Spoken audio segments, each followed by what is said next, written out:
series of webinars at the African Center for Statistics of the United Nations Economic Commission for Africa. We just beg your patience for more minute so that we settle everything, and then we can quickly start. Just one more minute, and we will start.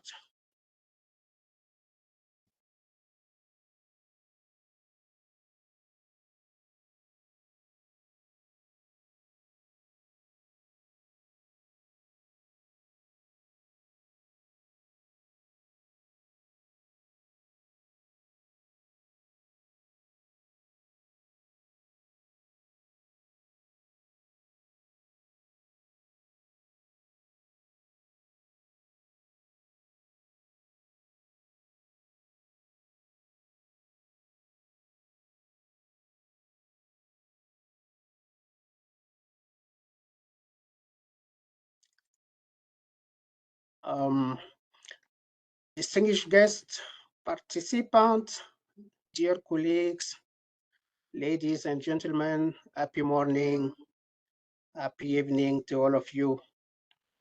We are happy to have all of you today with us.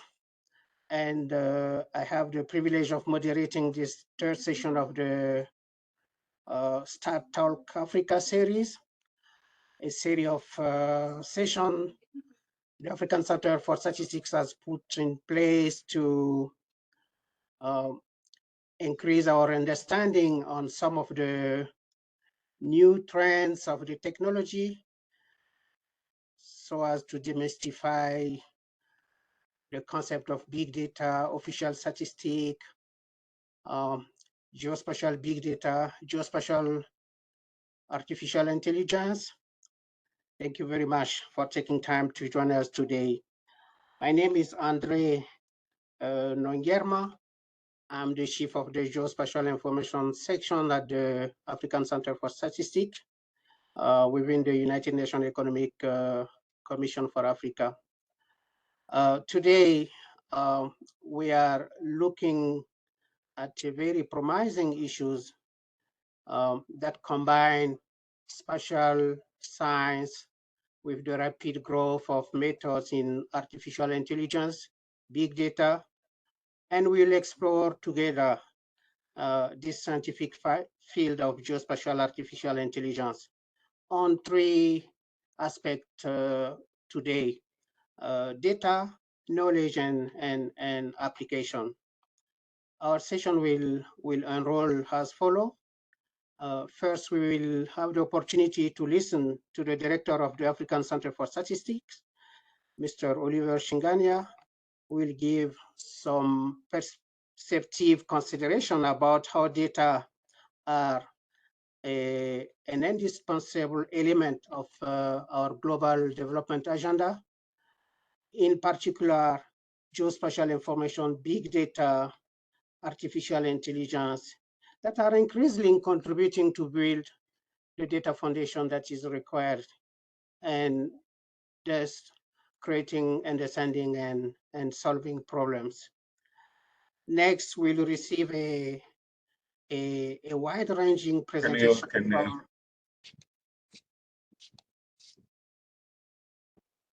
I cannot have a camera on. Yeah. Because I'm joined as a guest, Andre, so I cannot.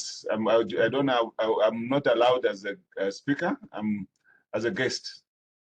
Okay, the communication team will upgrade you to a speaker so that you can.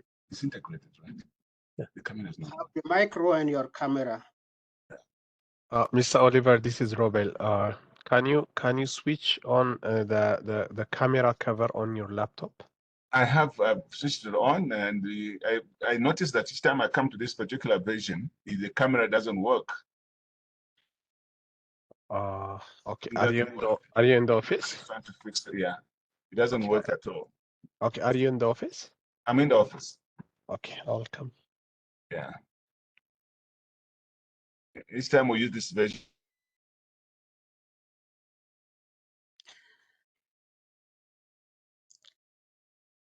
I guess that we all understand that this is technology, isn't it? And sometimes it doesn't work as we expect it to be, but we will see from the discussion of today how we can. Okay, I maybe while they're fixing the thing, maybe I can proceed in the interest of time, but this is very important that we move. I don't know what, Andrew, what do you want me to do now?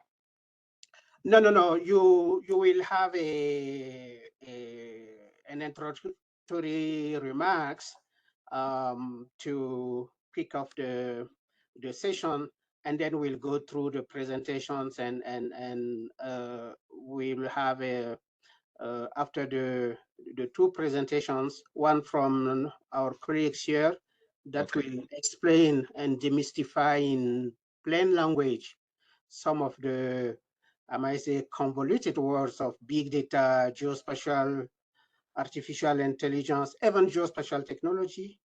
And after our colleagues here, Aster, we'll hear a discussion from the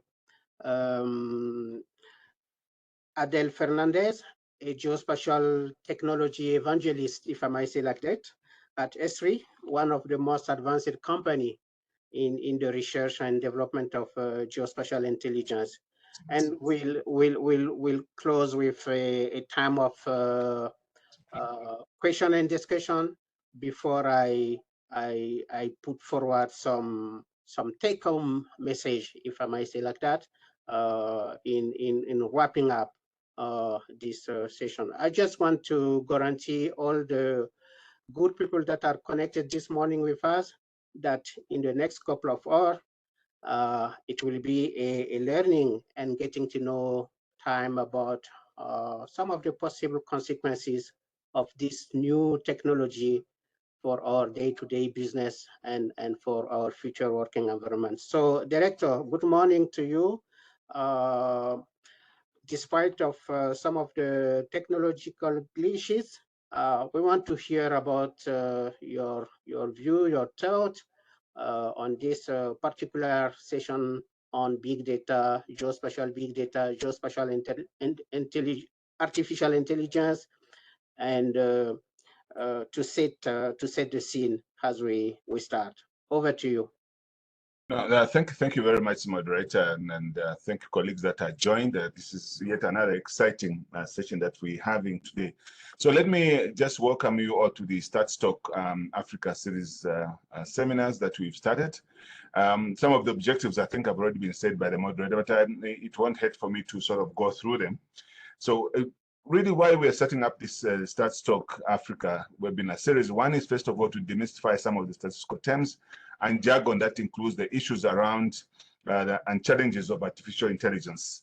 And some of the statistical terms have just become, buzzwords, some of them really being used out of context without any meaning. So one of the reasons also is to provide space. We think that this is a good space for a dialogue about data, statistics, innovative tools with data experts and users. And specifically what we want to try and do is to use it as a knowledge sharing and exchange platform that sort of helps to demystify and promote greater understanding of this, the key statistical concept, alternative data sources that could be harnessed in the African context. So the Start Stock Africa sessions really, we want to invite the ones that are here, but also beyond this, colleagues within ECA, the member states, development partners, and as you will see today, we actually have one of the development partners also being one of the presenters. We also want to extend to the academia, who are in different areas with either some kind of data or statistical elements. So we launched this in 2023. As I said, to demystify the concepts of the use of big data and data science, and to so that it's able to serve as a knowledge sharing exchange platform, as I've already said. So today's webinar is the fourth in the series, and the topic that we are going to be dealing with, which Andrew has already mentioned, is geospatial big data, geospatial data science, and artificial intelligence. So geospatial big data can be used in solving multiple real-world challenges, such as monitoring climate change, disaster management, pandemic control, etc., etc. As the new developments in digital technology enable us to collect a large and diverse digital geospatial data for different sources, including Earth observation satellites, it can become challenging to store, manage, as well as process the data in a meaningful way. To address these challenges, new innovative tools and technologies have emerged, such as big data analytics and geospatial artificial intelligence, which can be used to analyze big data and derive insightful information. As you are aware, tracking the progress towards SDGs and achieving the Africa we want requires reliable and disaggregated data. Regarding the implementation of SDGs from the SDG progress reports, we are halfway point now, as you know, to Agenda 2030, Agenda for Sustainable Development. However, the world, including ourselves and the continent, we are really off track in terms of achieving the SDGs. Reports have shown that we are lagging behind in many of our targets. And therefore, to rescue the SDGs and accept the implementation, we need transformation in the way we use science-based evidence. For this, we need to leverage on the opportunities presented by big data, including geospatial big data and new and innovative tools such as artificial intelligence to help decision makers to accelerate action and overcome challenges in making progress on sustainable development. Today, we have another opportunity, colleagues, just like we've had in the past, and this opportunity to be able to hear about the potential of geospatial big data and geospatial, artificial intelligence. And therefore, without further ado, really, I would like us to, maybe wish ourselves quite a great discussion this afternoon, and that, what we pick out of this is something that we begin to apply in our work, in our different scenarios that we are involved in. So, I just want to wish the presenters all the best and ourselves, and that we have a much, much richer and fruitful discussion. Over to you, moderator. Thank you very much, Director.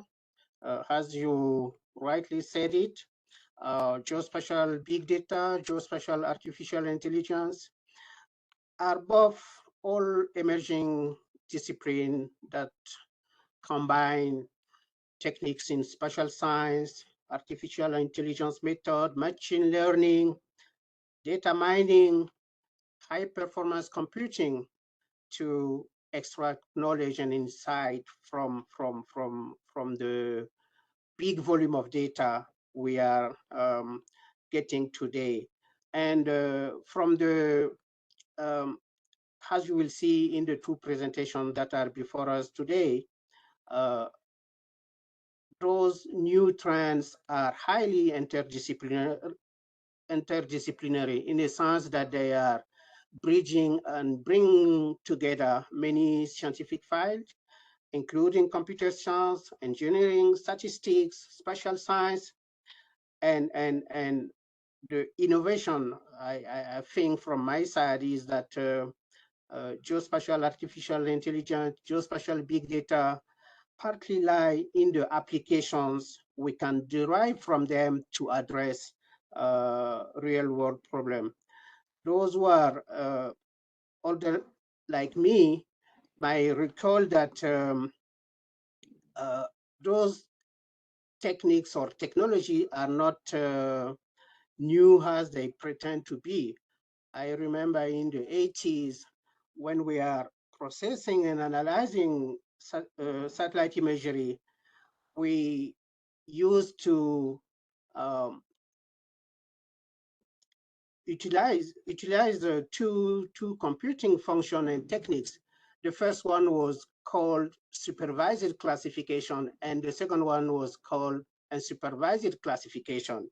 And you see, this is exactly what machine learning, at least deep learning, is all about. So I believe that more seriously, one question that drive contribution of geospatial artificial intelligence is why spatial is special to artificial intelligences. And one of the answer might be that because geographic location is often, not often, is always the key for linking data set. from many sources and that are being used for training of advanced artificial intelligence models.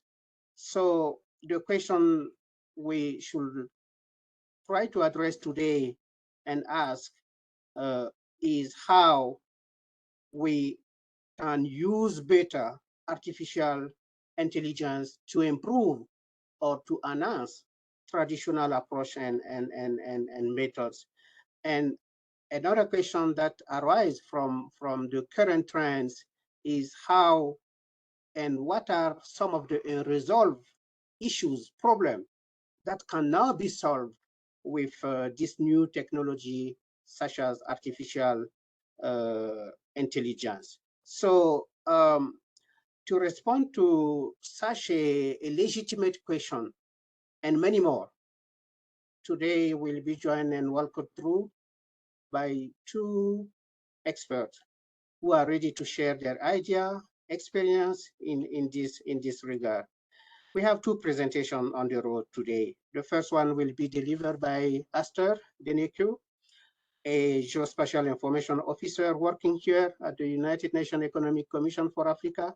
And she has more than 20 years of experience in the field of geospatial science and technology, Earth observation, space technology, and she hold a master from the University of Twente in the Netherlands, the former International Institute for Geoinformation and Earth Observation, ITC. Many of us know has a leading academic institution in this field. And today she will talk about geospatial big data, geospatial artificial intelligence, and geospatial data science. Morning, ma'am, Aster, and over to you for your presentation. Thank you, Andre, for the introduction. Good morning. Can you hear me? Am I audible enough? Yes, we can hear you. Okay, thank you. Thank you, Andre, for the introduction, and good morning, good afternoon, good evening, colleagues, participants, wherever you are. My presentation today, as I'm introduced by Andre, I'm Aster Deneku. I'm going to present on geospatial big data, demystifying geospatial big data, geospatial data science,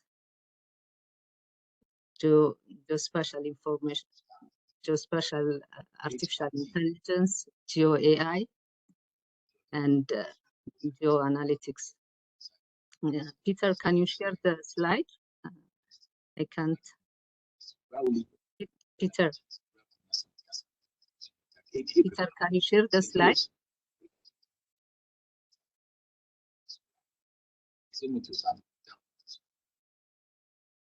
Peter, can you share the slide?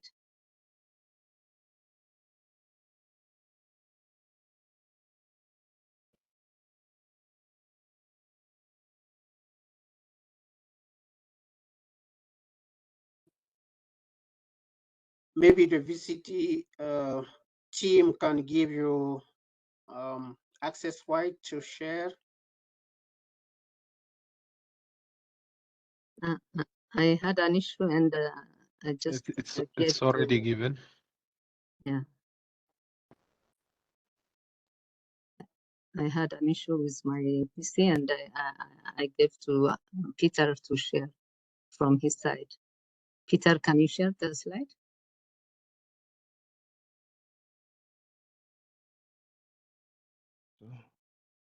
Just a second. Okay.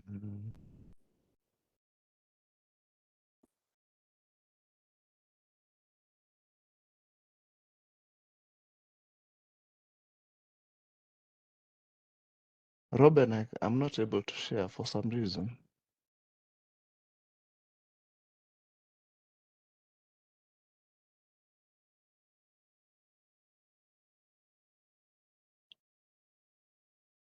Robin? Yes. It's you can share. It's already given.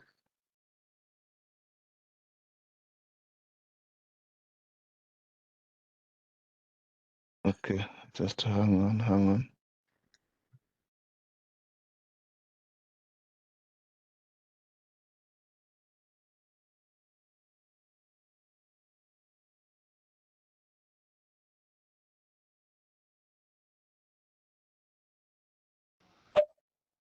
Can you see it now? Yes. Yes, we can Yes. see. Yeah, make it on presentation mode.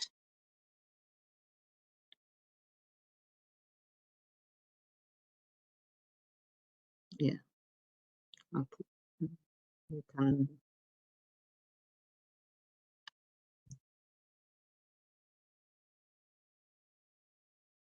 Okay. Thank you, and sorry for the inconvenience. So my presentation today will be on demystifying geospatial big data, geospatial data science, geospatial artificial intelligence or GeoAI, and geoanalytics.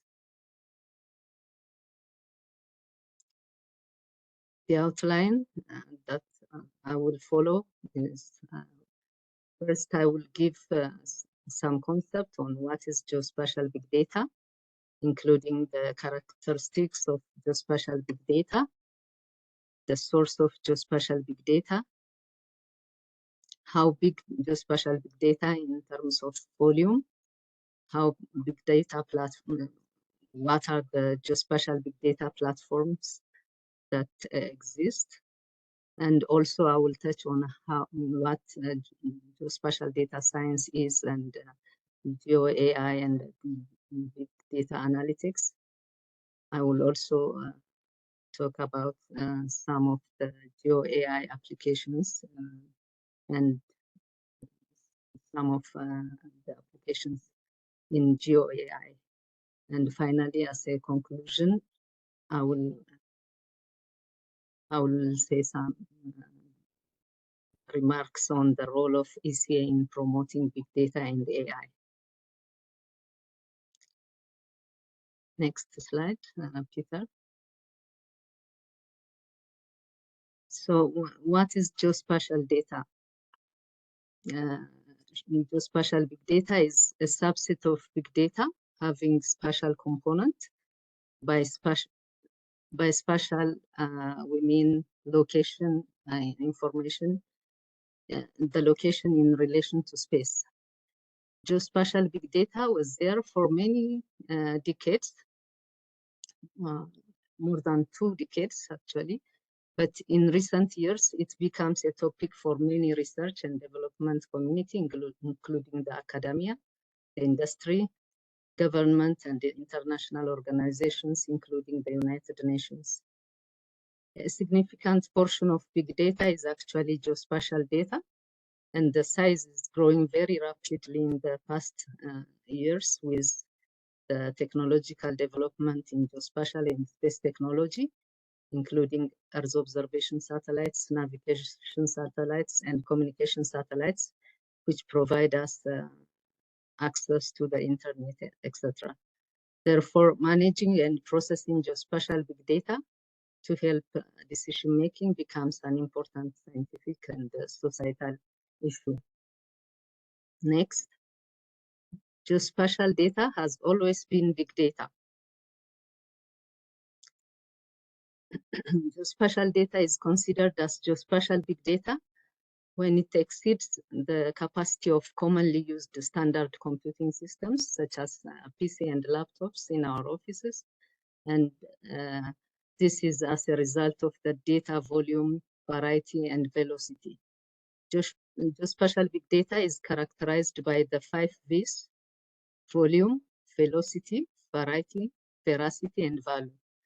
The first V, volume, refers to high volume of data, mostly unstructured data that are collected from the different sources, including Earth observation satellites, drones, instruments that measure different weather parameters like temperature, precipitation, and other distributed sensors and Internet of Things, IoTs. The second V, velocity, refers to the frequency and the speed at which data is received from the source, how quickly data is generated from the source, or how how is the frequency that we receive from the satellites, for example. For example, a satellite can revisit specific area in the surface of the Earth daily or twice a day or every 4 days. This refers to the temporal resolution. In case of drones, they can collect data frequently as required. The third V, variety, refers to the different formats that new data sources are received. It refers to the diversity and heterogeneity of the data types. Geospatial data comes in different formats, but also in different spatial resolution. Satellites collect data in different resolution from kilometers to meters, even to centimeters, sub-a-meter. Very high spatial resolution of half a meter or 30 centimeter is available. The fourth V, veracity, refers to the truthfulness of the data. That is the level of trust, how much the data is reliable. It refers to the quality and accuracy of the data, which is very important in geospatial data. The last V, value, refers to the benefit and value that big data can bring to the organization or to the society. It can be an increase in operation or increase in profit as a result of decisions taken based on the insightful information extracted from the data. Next. Next.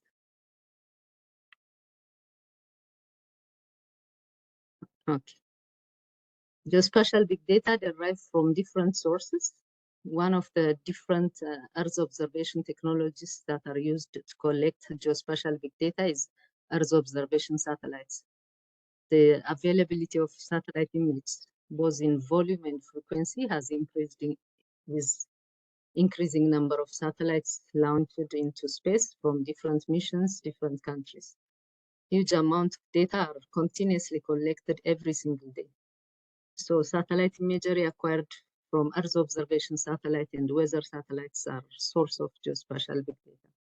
The weather satellites collect huge amount of weather and climate data and information on extreme events. That is what we are usually getting every morning to see if it is going to rain or if it is sunshine, etc. This image at the bottom shows NASA satellites monitoring the smoke coming from the wildfire across Canada this morning. Next.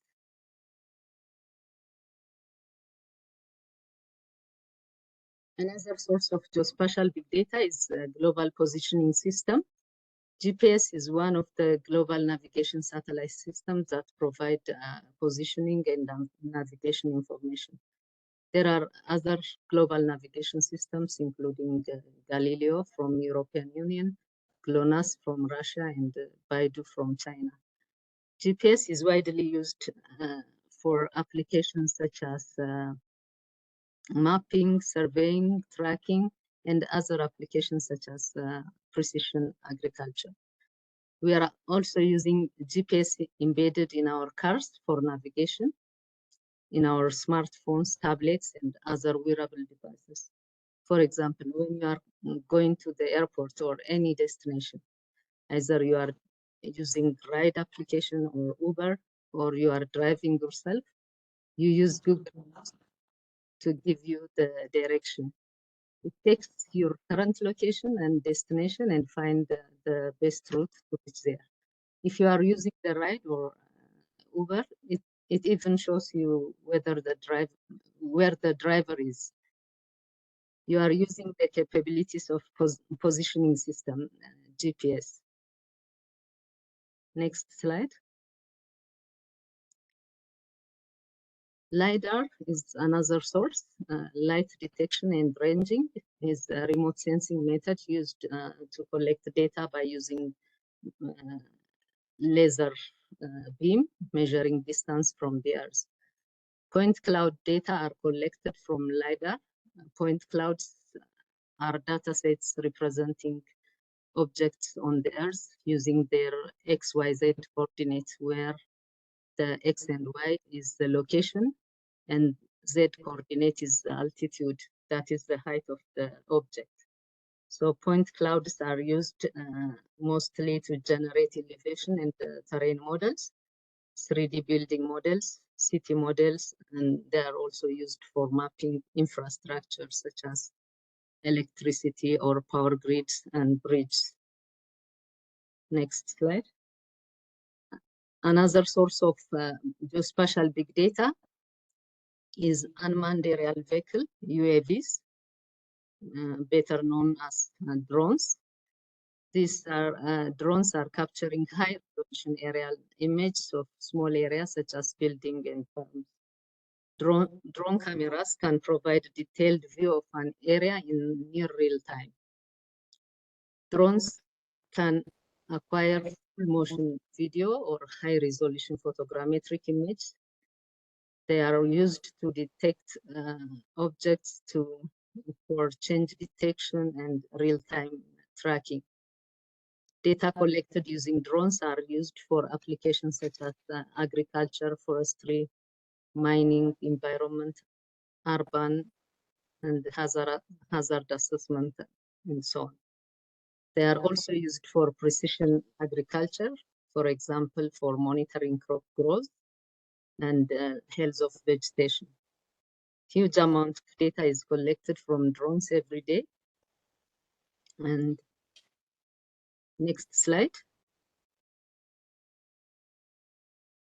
We have the radars. Radar systems are capable of penetrating clouds. That's why they are preferred over the satellite image, which usually are affected by cloud cover. Weather radars, which are used for weather monitoring, for detection and early warning systems, collect large amounts of weather and climate data. This is the source of weather forecast that we are getting every morning in our smartphones. Airborne radar systems are also used for mapping large area, which can be used for different applications. This can acquire high resolution image using the synthetic aperture radar, which collects huge amount of data. Next. Aerial photography was also used in the past to capture photographs of the Earth using high-resolution camera mounted on aircraft, and the aerial images are then interpreted to create geospatial data. The aerial photographs was used by mapping agencies and different projects to create three-dimensional elevation models, terrain models, and topographic mapping. And it is very useful during the disaster where timely information is required and when the area is not accessible to assess the damage extent. And huge collection of aerial images are acquired in the past and are archived with different missions and projects. Next. In addition to sensors on Earth observation satellites, drones, LiDAR, radars, geospatial big data also come from our daily life and businesses by exploiting the power of location embedded in most of our gadgets, such as data collected from GPS-enabled devices in vehicle navigations, smartphones, even GPS attached in wildlife animals to track their mobility.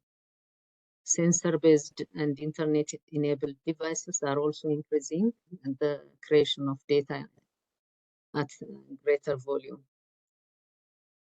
Distributed sensors and IoTs also used for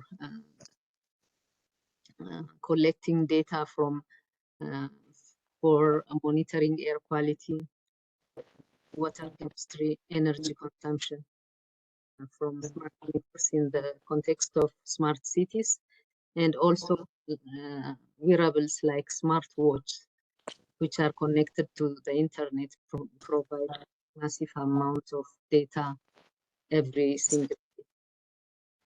Volunteers are also producing volunteer geospatial information, VGI.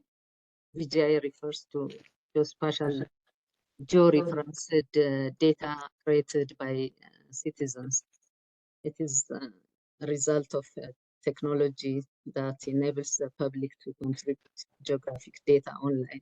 For example, OpenStreetMap. Next. How big is geospatial big data in terms of volume? There are different sources of geospatial data: GPS, Earth observation satellites, drones, LiDARs, radars, IoT. All these collect exabytes of data.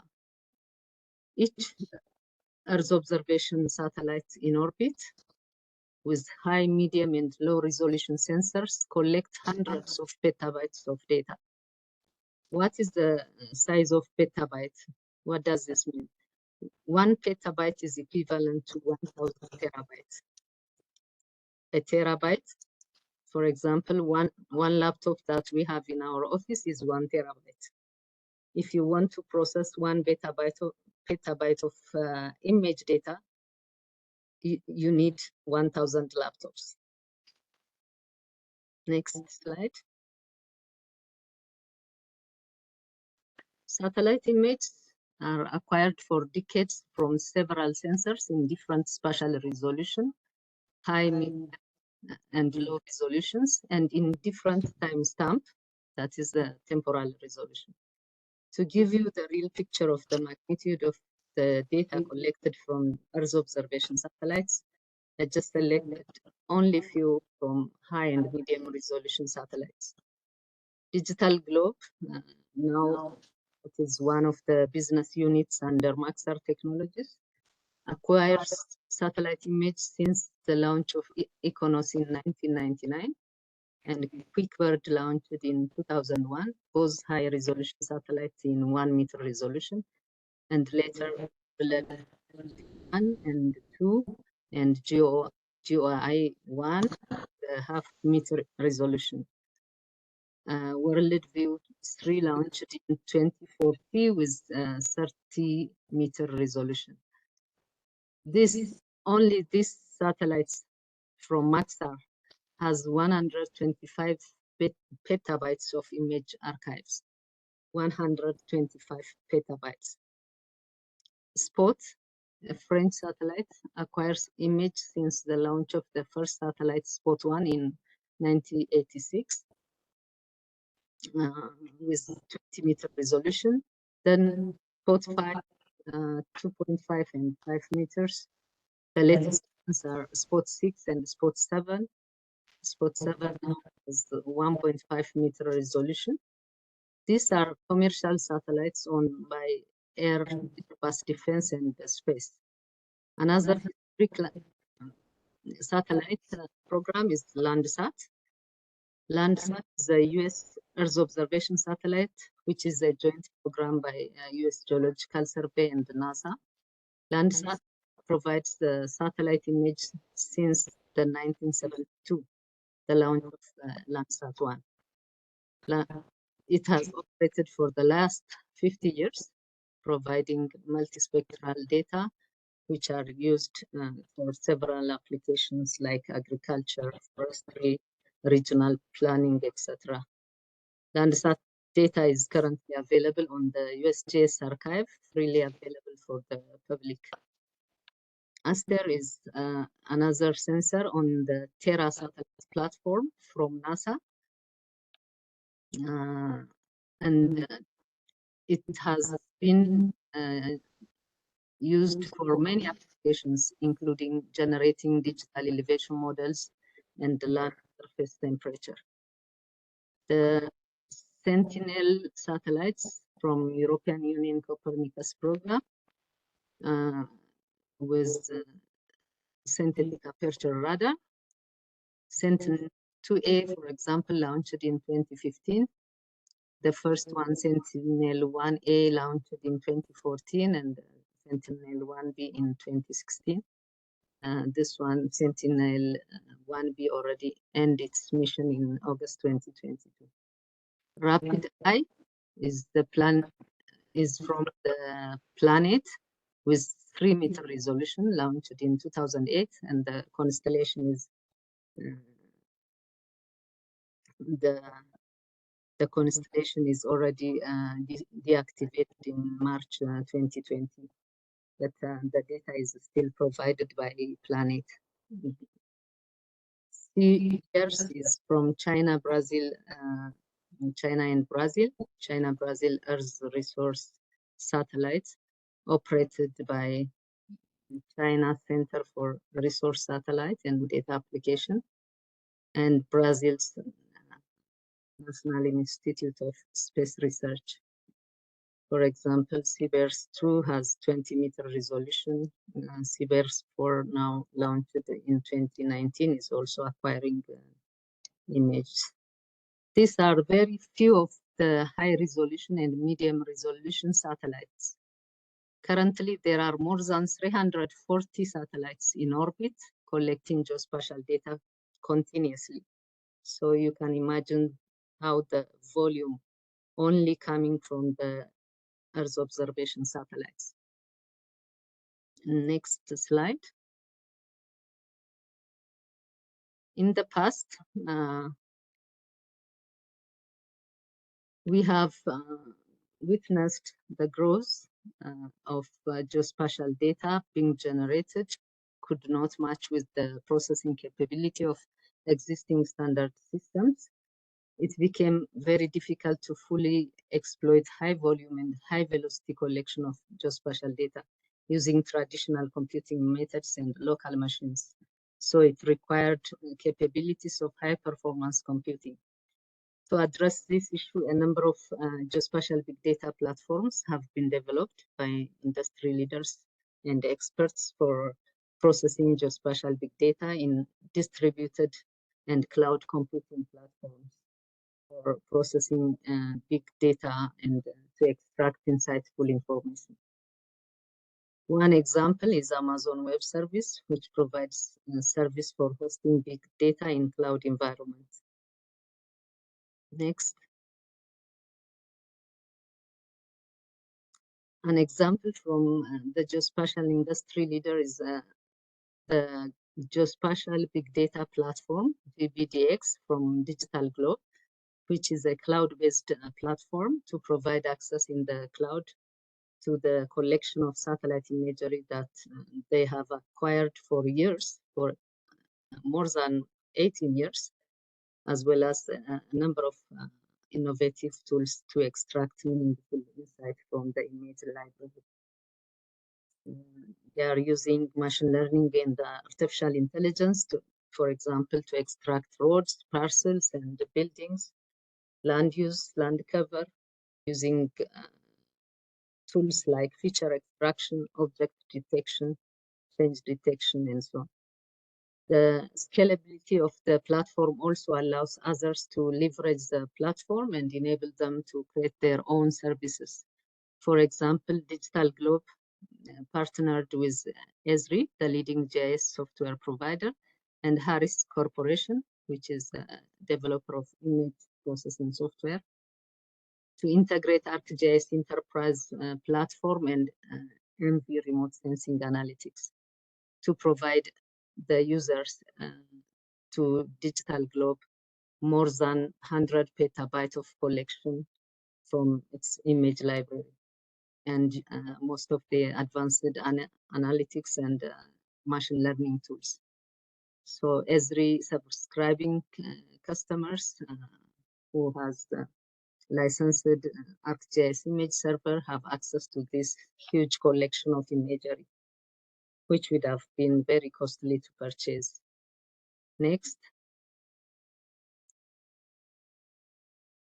Another geospatial big data platform is ArcGIS Online, which is also a cloud-based platform, which is used to create and share interactive web maps, which provides functionalities to visualize the data into maps and dashboards.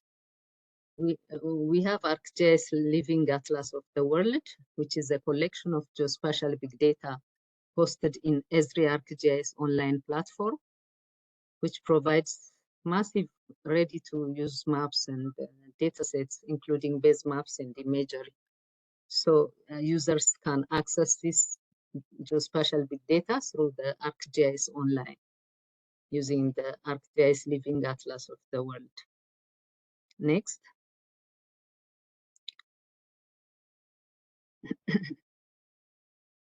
What is geospatial data science?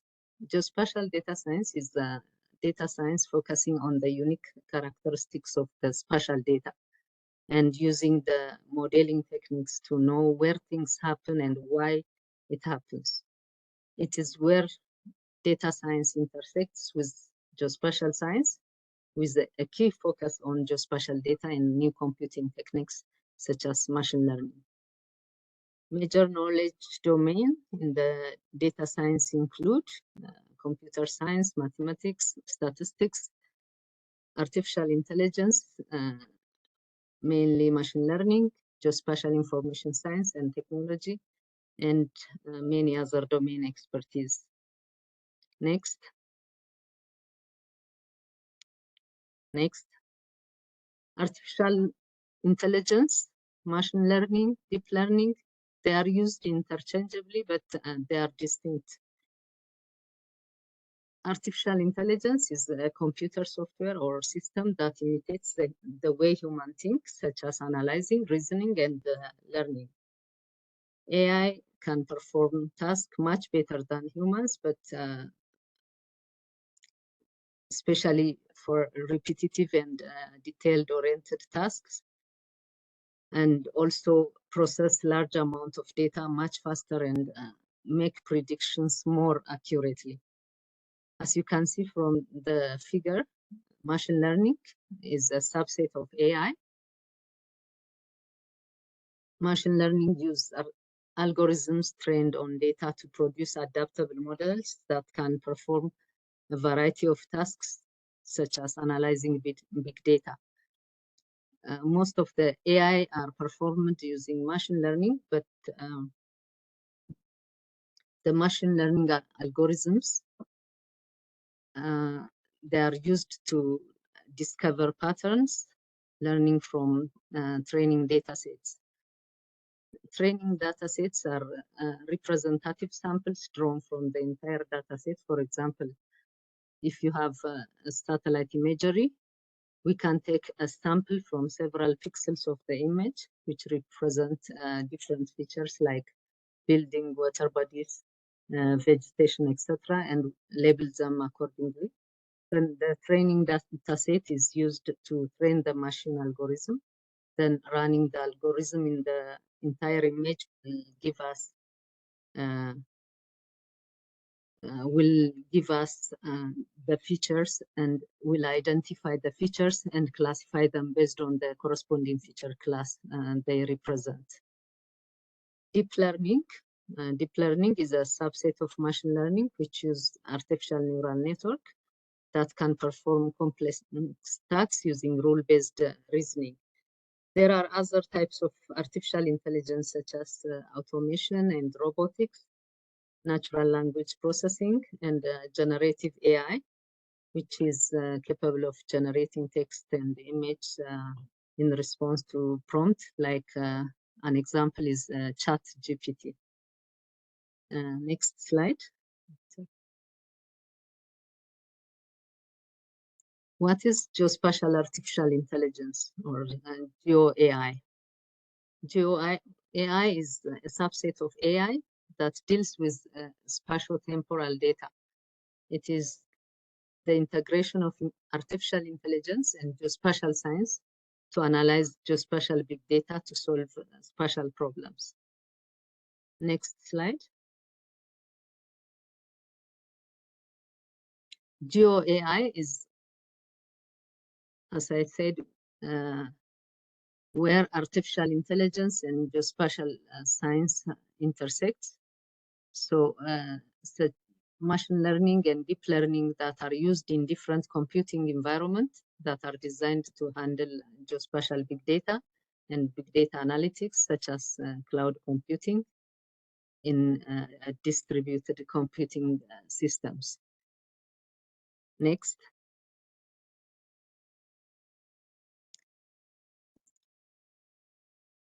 GeoAI and geospatial big data analytics transform massive spatial data into manageable information. It's used distributed computing to analyze and display large volumes of data, ingest and analyze real-time data from different sources, use deep learning techniques for object detection, classification, range detection, etc. from satellite images. Next. The variety and heterogeneity of big data requires advanced algorithms to handle different data types and different characteristics and integration with other other data sets. Data science and geospatial big data analytics tools and machine learning algorithms such as convolutional neural networks, they are used with geospatial big data to solve geospatial problems in a cloud computing platform.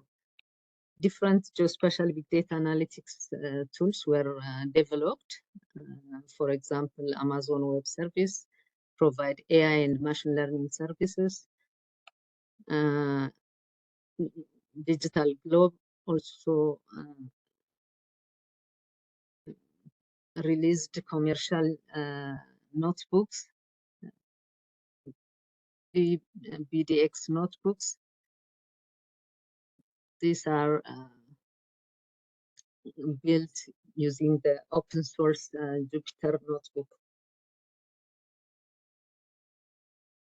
Next slide. Next slide. Next.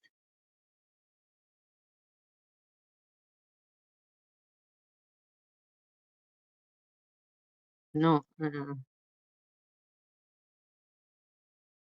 Go up. Yes. Powerful machine learning and deep learning artificial intelligence algorithms are embedded in remote sensing and image analysis software such as AirDAS Imagine and MV. Artificial neural network, such as convolutional neural network, have been widely used for image classification and object detection. And in image classification, object detection algorithms, etc. Next.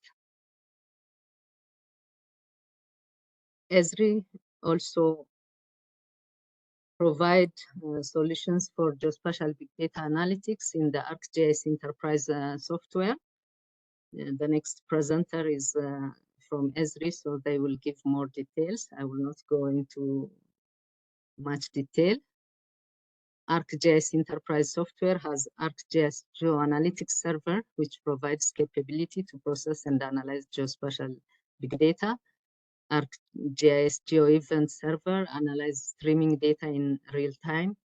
ArcGIS Image Server serves a large collection of images.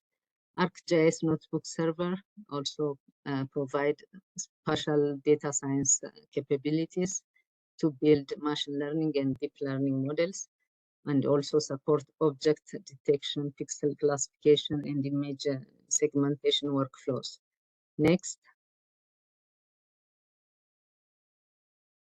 Esri also developed several other data science and GeoAI tools.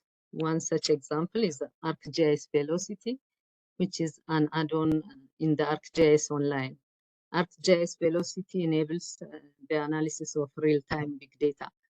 One example can be the data stream coming from sensors connected from vehicles, anonymous vehicles, and ingested in real time to monitor traffic and road information. For example, for predicting and optimizing traffic flows in a traffic management system. Next slide. Next. There are several applications of geospatial big data and data science. One application is monitoring and reporting on sustainable development goals.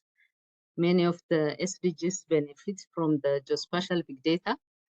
ECA conducted an inventory of geospatial dataset for monitoring SDGs and identified geospatial datasets relevant for SDGs based on the 14 geospatial data teams from UN design. ECA also conducted an assessment on availability of geospatial datasets for monitoring SDGs in Africa. The result of the assessment shows low availability of geospatial datasets in Africa. So the use of machine learning, especially automatic extraction of features from satellite images to produce fundamental geospatial datasets will fill the gap in availability of geospatial datasets in Africa and accelerate the progress in implementation of SDGs. Next. Another example is land use land cover mapping. High resolution, accurate and timely information on land use and land cover are critical for decision-makers to understand natural resources such as water and their impact.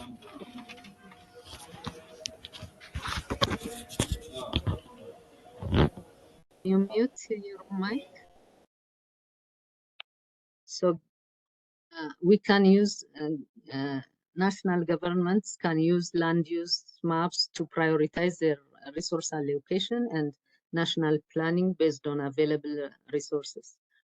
Esri with Microsoft and Impact Observatory also developed a global land use land cover map using the Sentinel-2 data with 10-meter resolution using artificial intelligence. They use AI land classification methods to train the data with massive training data sets. They apply the models to Sentinel-2 data collection from 2017 to 2022 to produce the maps. And they have the 9 classes for land use land cover types, such as vegetation type, surface water, cropland, built areas. Next slide.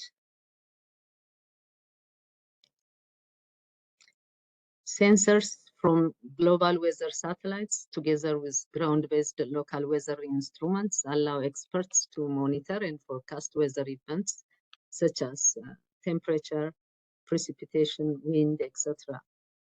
For example, IGAD, Climate Prediction and Application Center, ICPAC, produce weather prediction and early warning, also drought forecast for IGAD region. Next slide. Machine learning is playing an important role in disaster risk reduction, from forecasting of extreme events and development of hazard maps to the detection of events in real time. For example, automatic extraction of building footprint from satellite images before and after the disaster, and change detection allows to assess the extent of damage. The image shown here is the flood extent in Mozambique after Cyclone Idai in 2019. Next slide.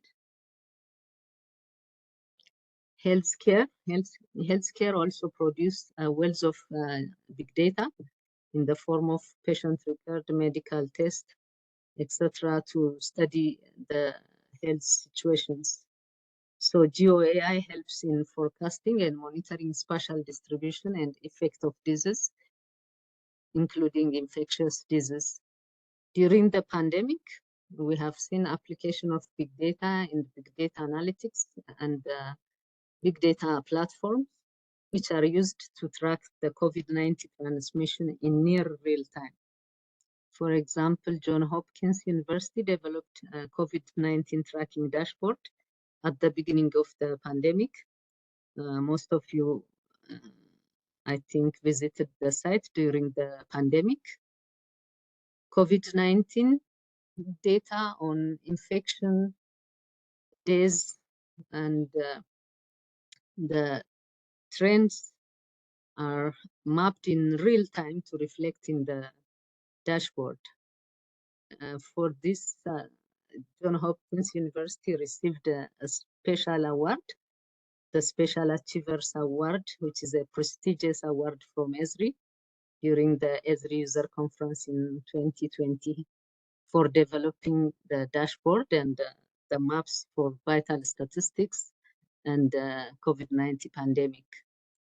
ECA also developed Africa dashboard for tracking COVID-19 in real time, and many others from CDC, WHO, and the national mapping offices. All these dashboards were developed using the ArcGIS online platform. There are many more applications of geospatial big data and data science. ECA Data Science Campus pilot project. This was presented in the first webinar series by our colleague Mola.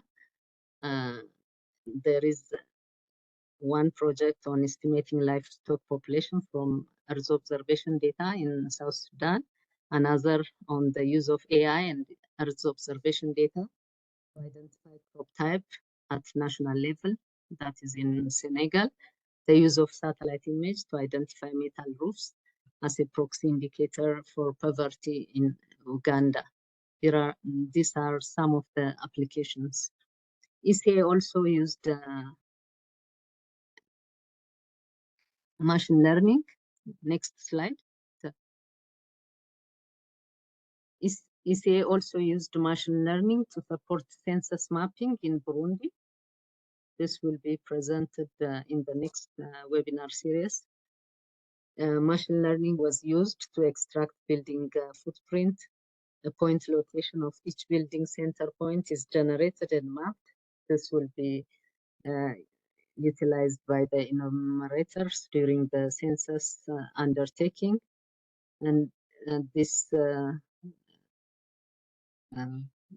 was created using the ArcGIS online platform for the dashboard and to map and disseminate the result of the project. And this will be presented next. What is the role of ECA? Next. What is the role of ECA in promoting big data, geospatial big data, and AI, or geo-AI? ECA needs to develop a comprehensive strategy on how ECA can sustainably use technologies, tools, and innovative data sources, such as big data, geospatial information, and AI, to support its vision and mandate. Demystify these terms for common understanding within ECA and our member states by conducting webinar series. This is the third series in Talk Africa, which is launched in April 23.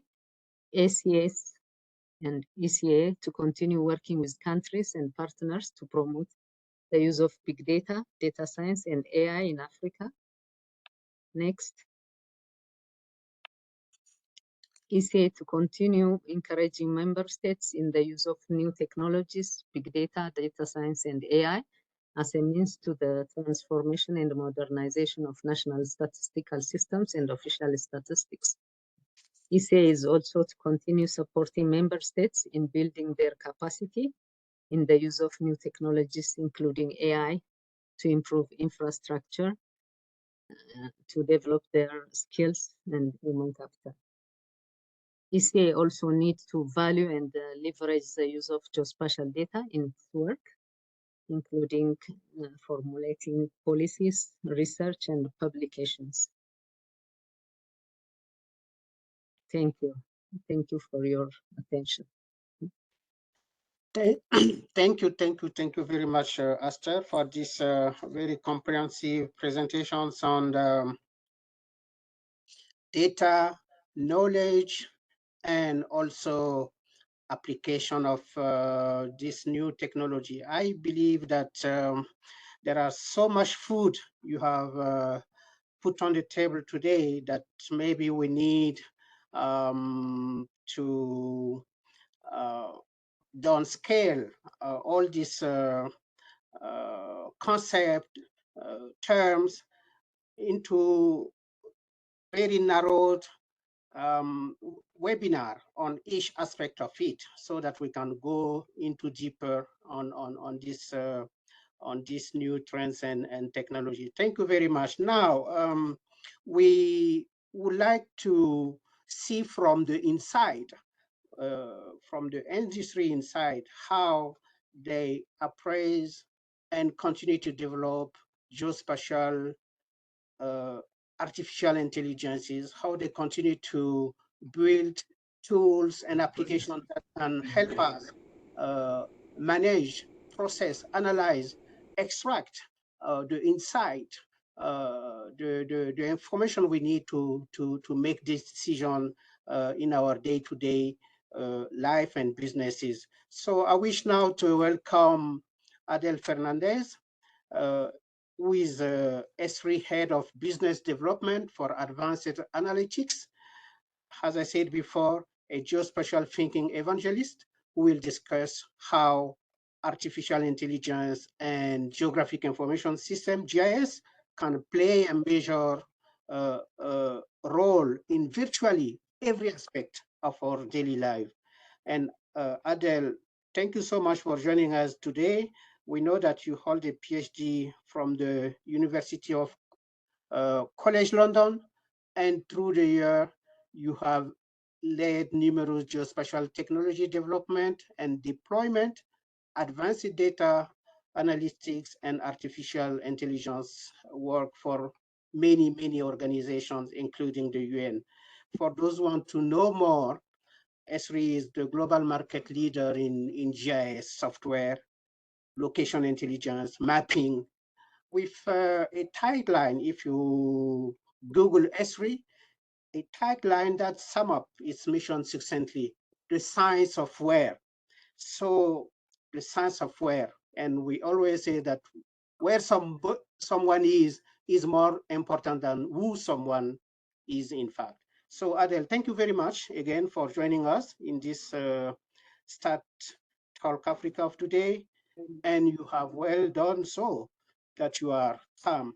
So let's dive straight into the show and explain how those S3 plan to capitalize on this increasing demand for artificial intelligence in the very many domains, such as smart city, geoinformatics, location intelligence, digital transformation, spatial thinking, and other such innovative area and things. So Adel, the floor is yours for 20 minutes. Thank you so much. Thank you very much, Andre. Lovely to see and meet everyone. Again, as Andre has mentioned, I kind of work for Esri. I've been working for Esri for the past 7 or 8 years, and I've been working in the GIS world for the past maybe 21 years. So I kind of my background is very GIS centric, so even land surveying centric as well. But obviously, most of my career was focused very much on AI, machine learning, and those such technologies that kind of contribute to a lot of the advancements we have in our digital transformation journeys nowadays in many organizations across the world. So thanks, Andre, for the kind introduction. I'll just dig into it. And basically, at Esri, we kind of have that vision of basically having everyone capitalize on the power of location, use location, make sure that location is harnessed and used in a very very comprehensive way. We have the idea of democratizing again geospatial information across organizations, across government authorities, in order for people to harness the power of location. I think maybe this is this kind of summarizes this a little bit on saying, oh, sorry. This summarizes this a little bit by kind of focusing a little bit on both worlds, the geospatial side of things, so the GSF, GSGF, and the statistical world with the pre-enumeration processes, the enumeration and post-enumeration and dissemination of statistical data. And both worlds are built in such a way that they're very integratable, they're very comprehensive on both ends, but they also feed into one another. And again, the base of all the kind of those frameworks that have been developed over years on the geospatial side of things feed very much into each one of those processes and each one of those phases of the statistical collection side of things. Maybe Aster, as mentioned, spoke a lot about technologies around the world nowadays. I'm going to dig deeper a little bit more into the technology itself, and maybe look at a couple of use cases and things that happened across the world, but mostly focus on the technology itself as well. So basically, on that kind of continuum, again, as I mentioned, on the pre-enumeration, enumeration, and post-enumeration of statistics, there's geospatial technologies kind of has a huge emphasis on the way it kind of contributes to each part of this whole ecosystem, this whole kind of journey from the beginning till the end. And there's a lot of focus very much underlying all under this framework is the quality management and the metadata management side of things, of understanding that all my attributes are collected, all the information I need to collect is collected. And as well as that, it kind of focuses very much on the specifying again the need for the collection, the design, the building it, collecting the data, using again mobile apps and tools that kind of facilitate and make this collection process easy. But not just that, it also connects to the main data GIS hub wherever it's located, and also helping, rather than just collecting data and understanding where it is, but also disseminating it in a way where it's comprehensive for our citizens. Everyone can understand it. Decision makers can take decisions based on it and analyze it in a way that it's very geospatially centric and utilizes all the kind of analytical tools that can enable us to kind of extract as much information from this data. So you can see in this process there are lots of, if you break this down, there's a lot of parts where or lots of parts of this workflow that kind of cuts across a lot of those census operations, but there's a few examples on the right hand side here on the apps being deployed to collect that information, but also the extensive use of nowadays not just the geospatial information, but artificial intelligence or machine learning techniques that kind of capitalize on geospatial technology in order to extract patterns and things that wouldn't have been seen before. Apologies, someone has their mic unmuted. You can just mute yourself. Thank you. Okay, so and this takes us to kind of the field aspect of GIS and the field operations, and that's very much focused on, well, what type of applications I need to use. So things like navigational applications, the data capture applications, a few applications that kind of enable you to capture data, such as Survey 123, Collector for ArcGIS, and so forth, that help you kind of collect that information, but also feed it back into this that central mesh of or that central framework of GIS that we have, but also places where you can have dashboards and you can start your planning process, manage again either field collectors, or you can manage things like understanding exactly where you're going to plan your collection of the census. Now, dashboards is another part of things where we're very big on. Dashboards comes as part of the platform, so it's an accessible tool. It's free. It's usually there to kind of make bridge the gap where us as geospatial technicians in the past, where we couldn't communicate basically what we understood as GIS to the rest of the world. And people used to see a GIS as a small team in a corner that did their own thing with their databases. They never interacted with anyone. And at the end of the day, you ask them for something, they give it to you, and that's the end of the GIS team. Nowadays, or the past kind of few years, Esri has worked massively on enhancing and increasing the kind of dashboarding capabilities, the dissemination aspect of things, and communicating the output of those analysis data collected, things that we have in the field, into dashboards that are useful for our citizens, our government authorities to kind of capitalize on and work with. And there are a few examples here. The Philippines has a few dashboards on the census collection process for it to disseminate for different groups that look at it. There's also the Federal Competitiveness and Statistics Authority, or FCSA, in the UAE, who kind of again have dashboards for literally every aspect of life within the UAE.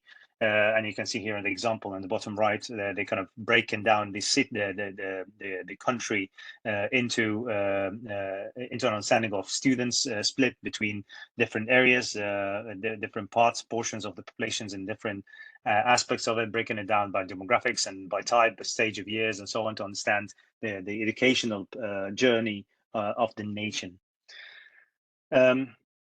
Going into the dissemination side of things as well, once things are out, you basically you want to do things with the data. So rather than having points on a map, which is any piece of software could do nowadays, or you can write that in Python, just project some points on a map, even in Excel. What is the aim here is basically to leverage analytical tools such as aggregation of data, bringing those into units that we can analyze the data by. So those could be neighborhoods, they could be cities, they could be different parts of the geography. But those tools have been made as well. We've had those tools for several years. Those tools have been made a bit easier to use nowadays. There's more on the smart mapping aspect, so you can very much throw data on the map with different attributes and start playing around. It will start kind of guiding you and asking you, well, this type of data is numeric, or this type of data is percentages. So you need to we would recommend that you would use those visualization tools or those analysis tools in order to kind of do 1 and 2 and 3 or achieve your goal. And those kind of smart mapping tools are more like becoming more and more popular because they're easy for even non-GIS community to start using and leveraging, and basically taking some points that could be in a GeoJSON format in a spreadsheet and throw it into a very understandable format. And that obviously kind of falls into part of the bigger mission of things. Is basically we want to make those that data useful. It's not just collecting data and putting it on an archive. With the digital transformation type of journeys that all our government organizations have nowadays, we want to focus more on making this data available, but making it useful as well. So it's actionable data. It's not just data that's sitting in my archive and just for my records, and go back to that data lake doing stuff with it. Now I'm going to jump quickly into the analytical side of things. So again, we're here talking about spatial data, and spatial data kind of capitalizes on a few things. So there's the analysis piece that is very focused on analytical methods, spatial algorithms, things that kind of can leverage the power of location and do different things with it. There's the data science side of things, which is not just analyzing data, but it's more of identifying the patterns, the trends, looking at taking the time, let's say more of the time aspect into things, but also looking at sophisticated rather than just but analyzing data and applying aggregations. For example, here we're more looking for patterns. We're looking for again patterns of life. We're looking at things that do change across time, or things that appear geographically sparse all over a country, for example, or a territory, but they have different patterns, different locations influence the data in certain ways. And that's what we're trying to extract by data science. That's what what data science is focused on, is bridging the gap between data and what we want to solve data for. So things like statistics, for example, or like Asser was saying, the disaster recovery, for example, missions and things in that direction. It depends on what's the end goal, and data science kind of bridges that gap.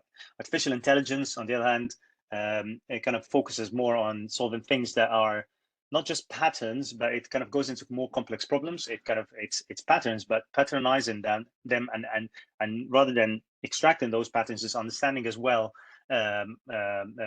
running predictive models, regression models, where we could start understanding where those patterns are likely to be in the future, or where they're likely to be spatially in other places as well, depending on those the patterns that we identified in the let's call it the data science side of things.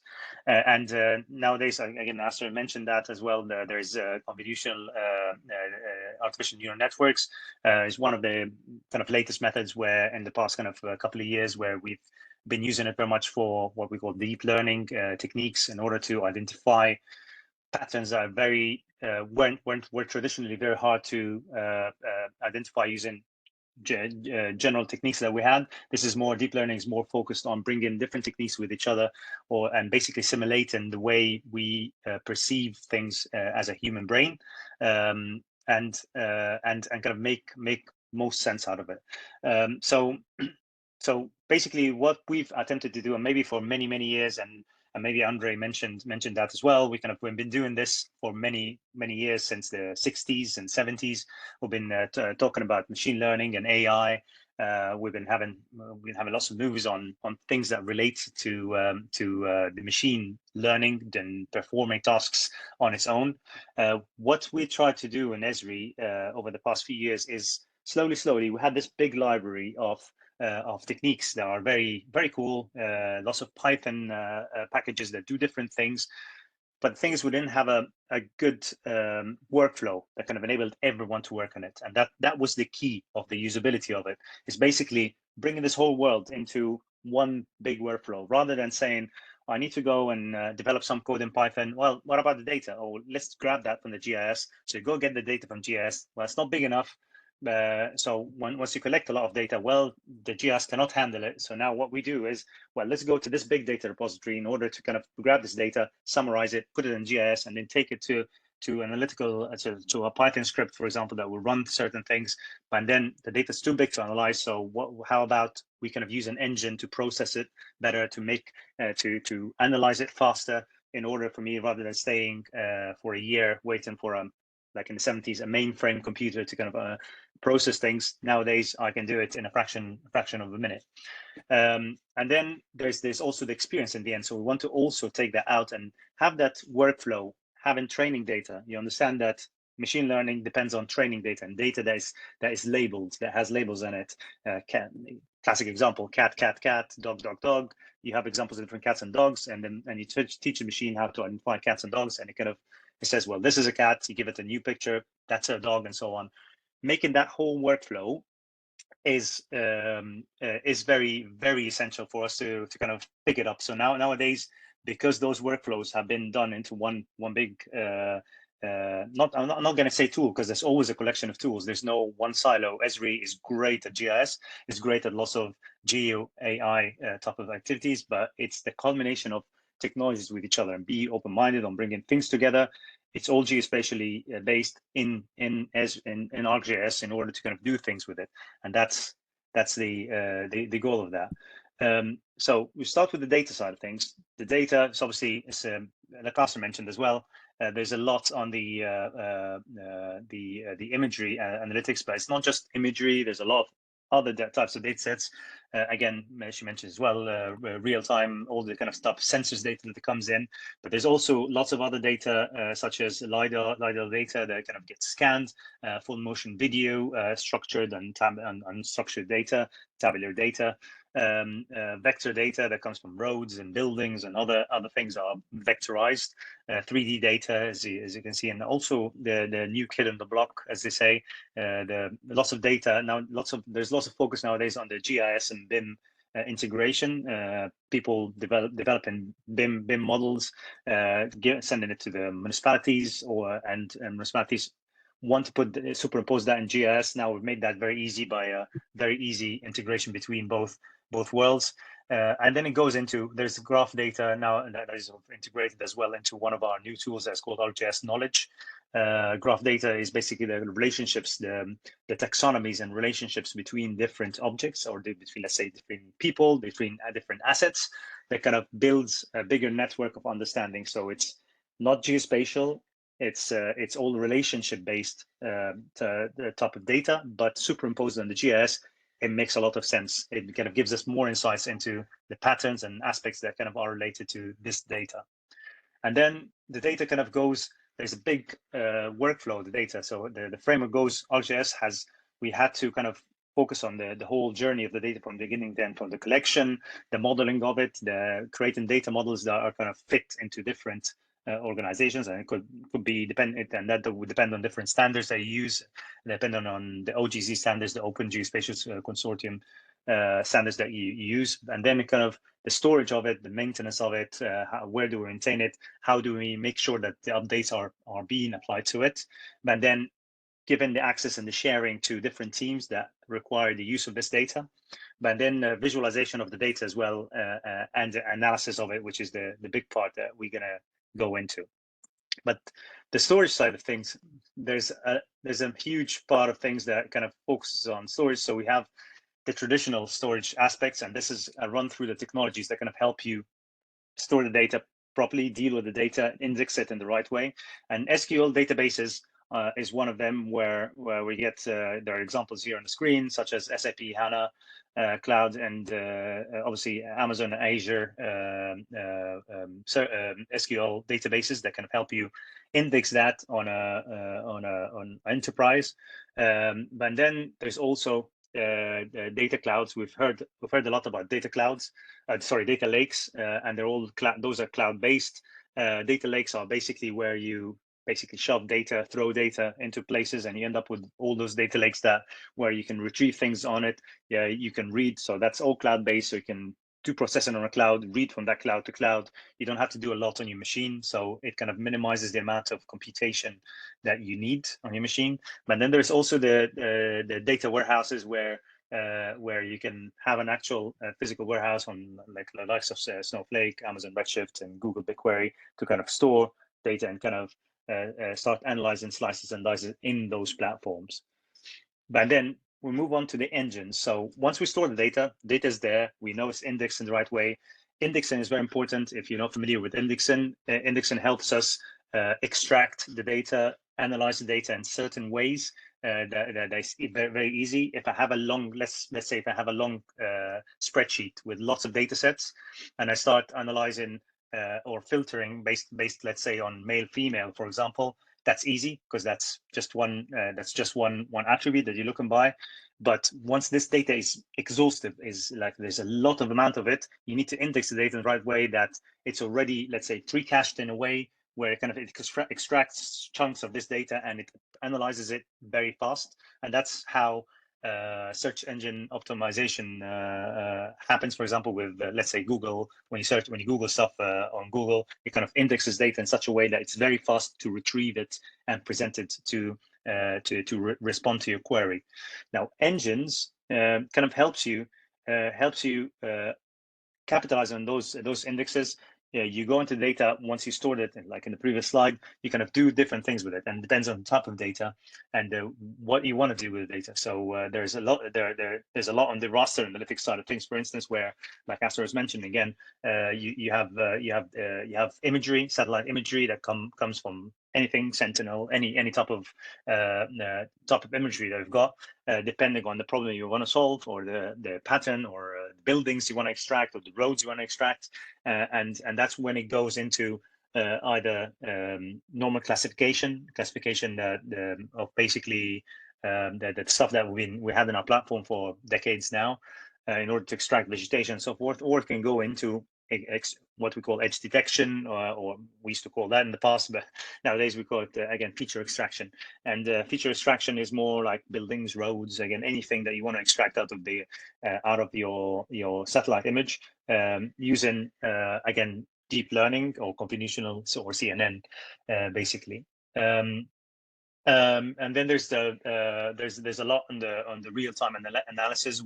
So each one of those kind of has its own engine in our software nowadays, And it depends on very much what is your day-to-day kind of type of job in order to use those engines, capitalize on them, and make purpose-built kind of type of analytics.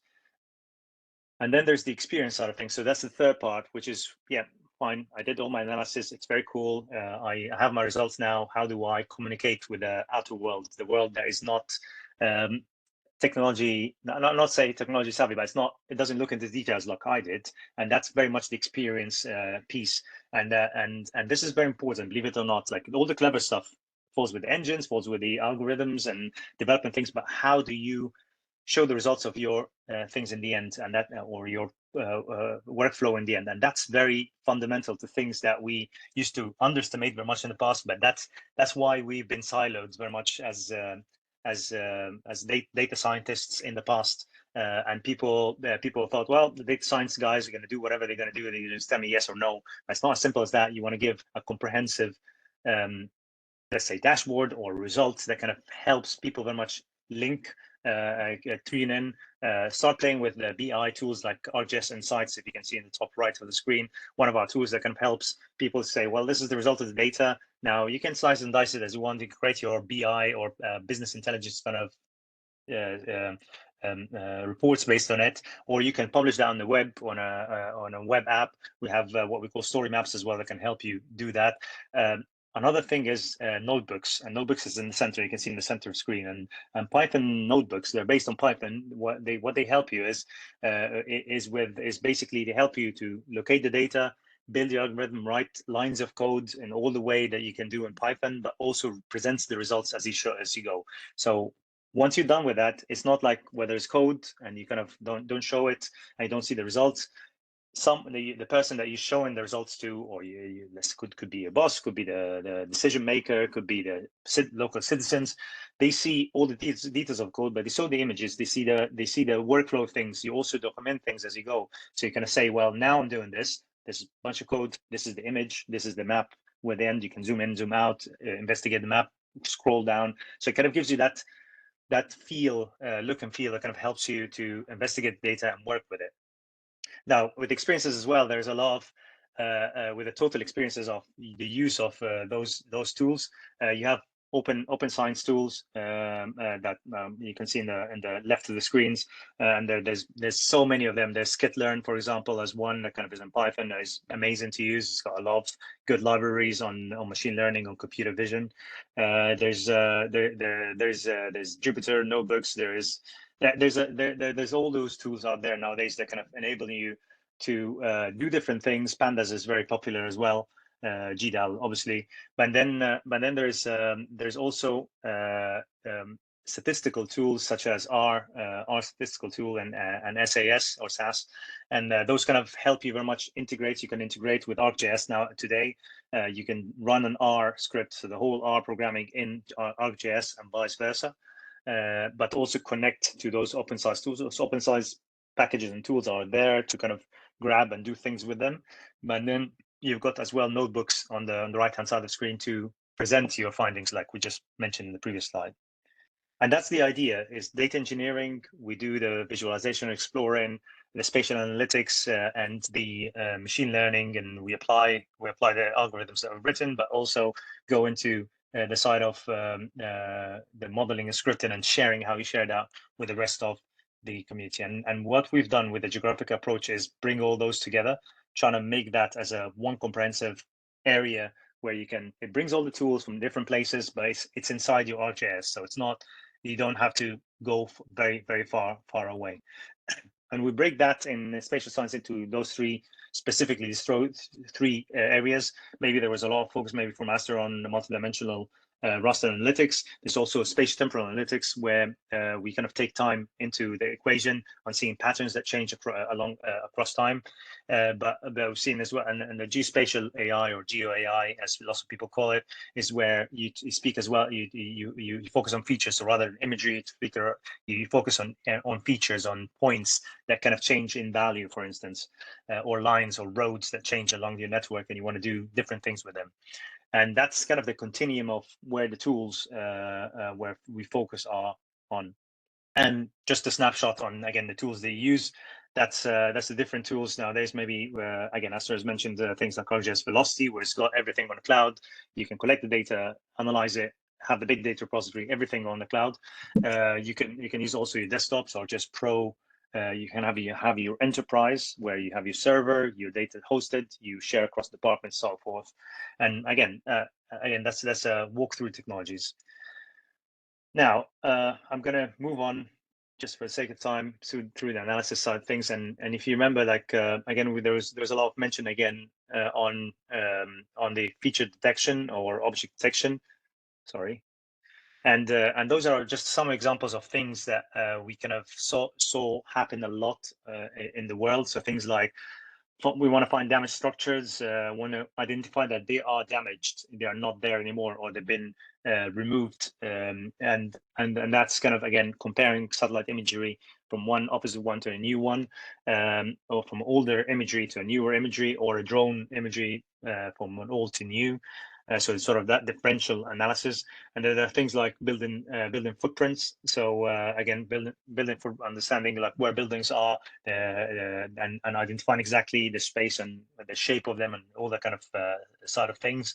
Land cover, again, looking at land cover, but vegetation, sometimes looking at trees. So we can use deep learning for trees, identifying palm trees, for example, like the bottom right.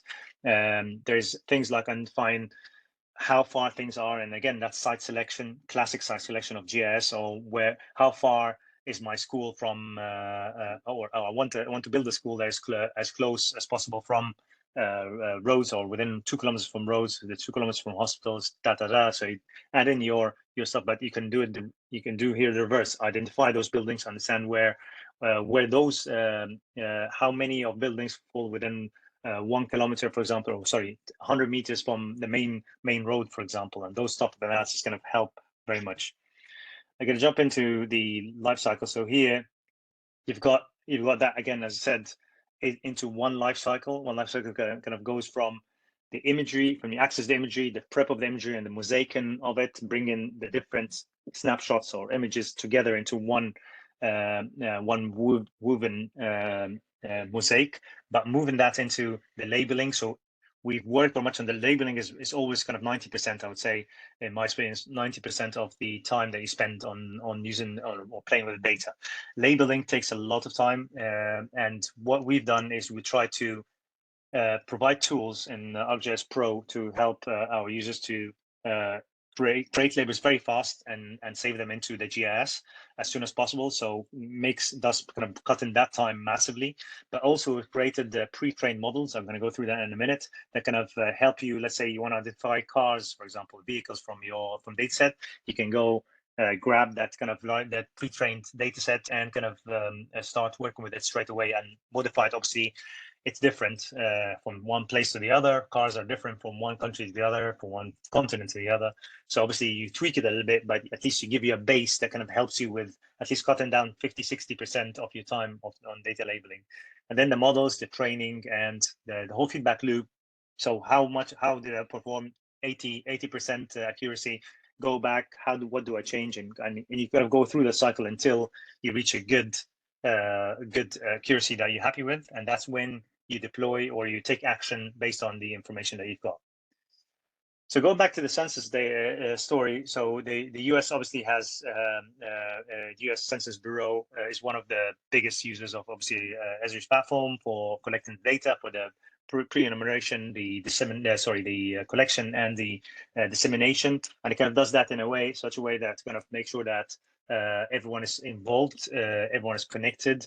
Field apps are used to kind of collect the data in the right way, because you get kind of a window of a couple of days to collect all the census across all states, and that needs to be done drawn down to a T. It has to be done very exceptionally efficient across all times, and to do that, you need to again understand exactly what your plan is and do the pre-enumeration in a very well thought out manner. But then you go into international examples. There are a few examples across the world that kind of we can see here examples from the Philippines, the Public Authority of Civil Information in Kuwait, among others. I'm just going to move quickly because I'm aware that we're kind of tight for time. So feature extraction from imagery here we've seen. So that's the Federal Competitiveness Statistical Authority of the UAE, as I mentioned them before.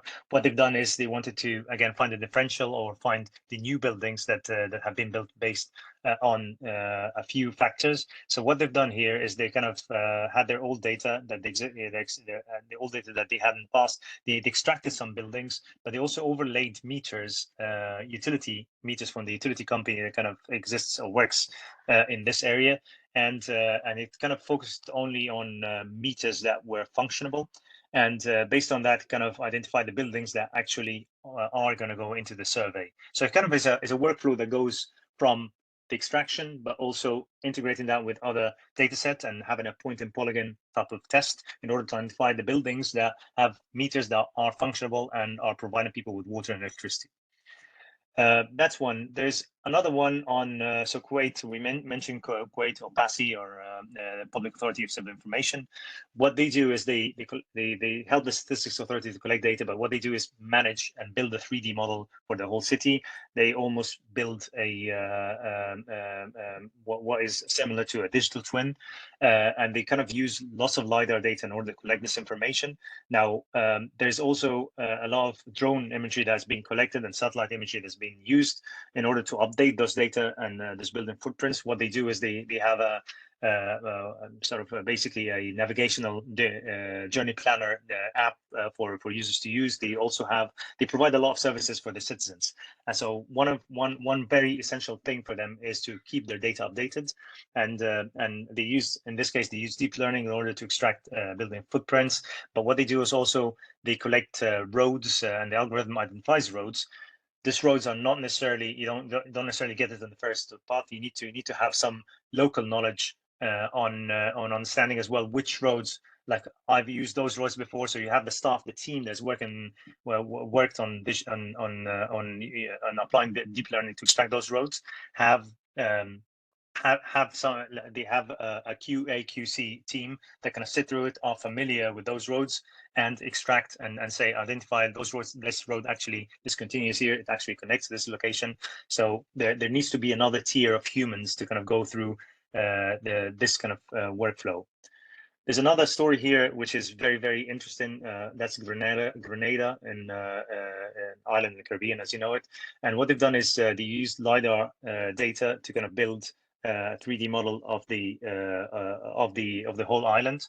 But on top of that, you can see now we'll walk through some scenarios of what they're using this data for.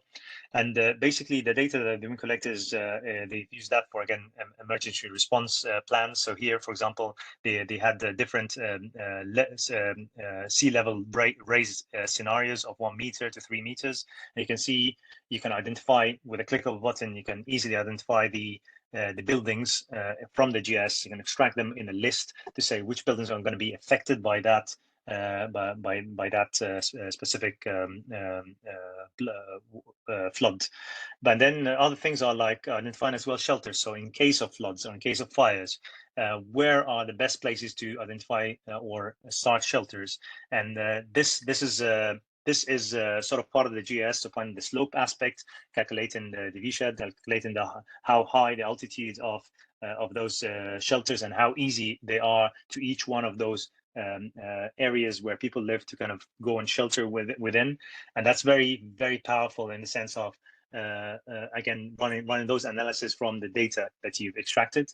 There's also the landslide risks, so you can identify things like the aspect and the slope of slopes within certain areas, and you overlay that with the geological aspects of the terrain, and then you start understanding the areas where they're very prone to landslides, which is a big problem in Grenada, and possible buildings that might be affected by that, and you can categorize that based on highest priority, lowest priority, and so forth.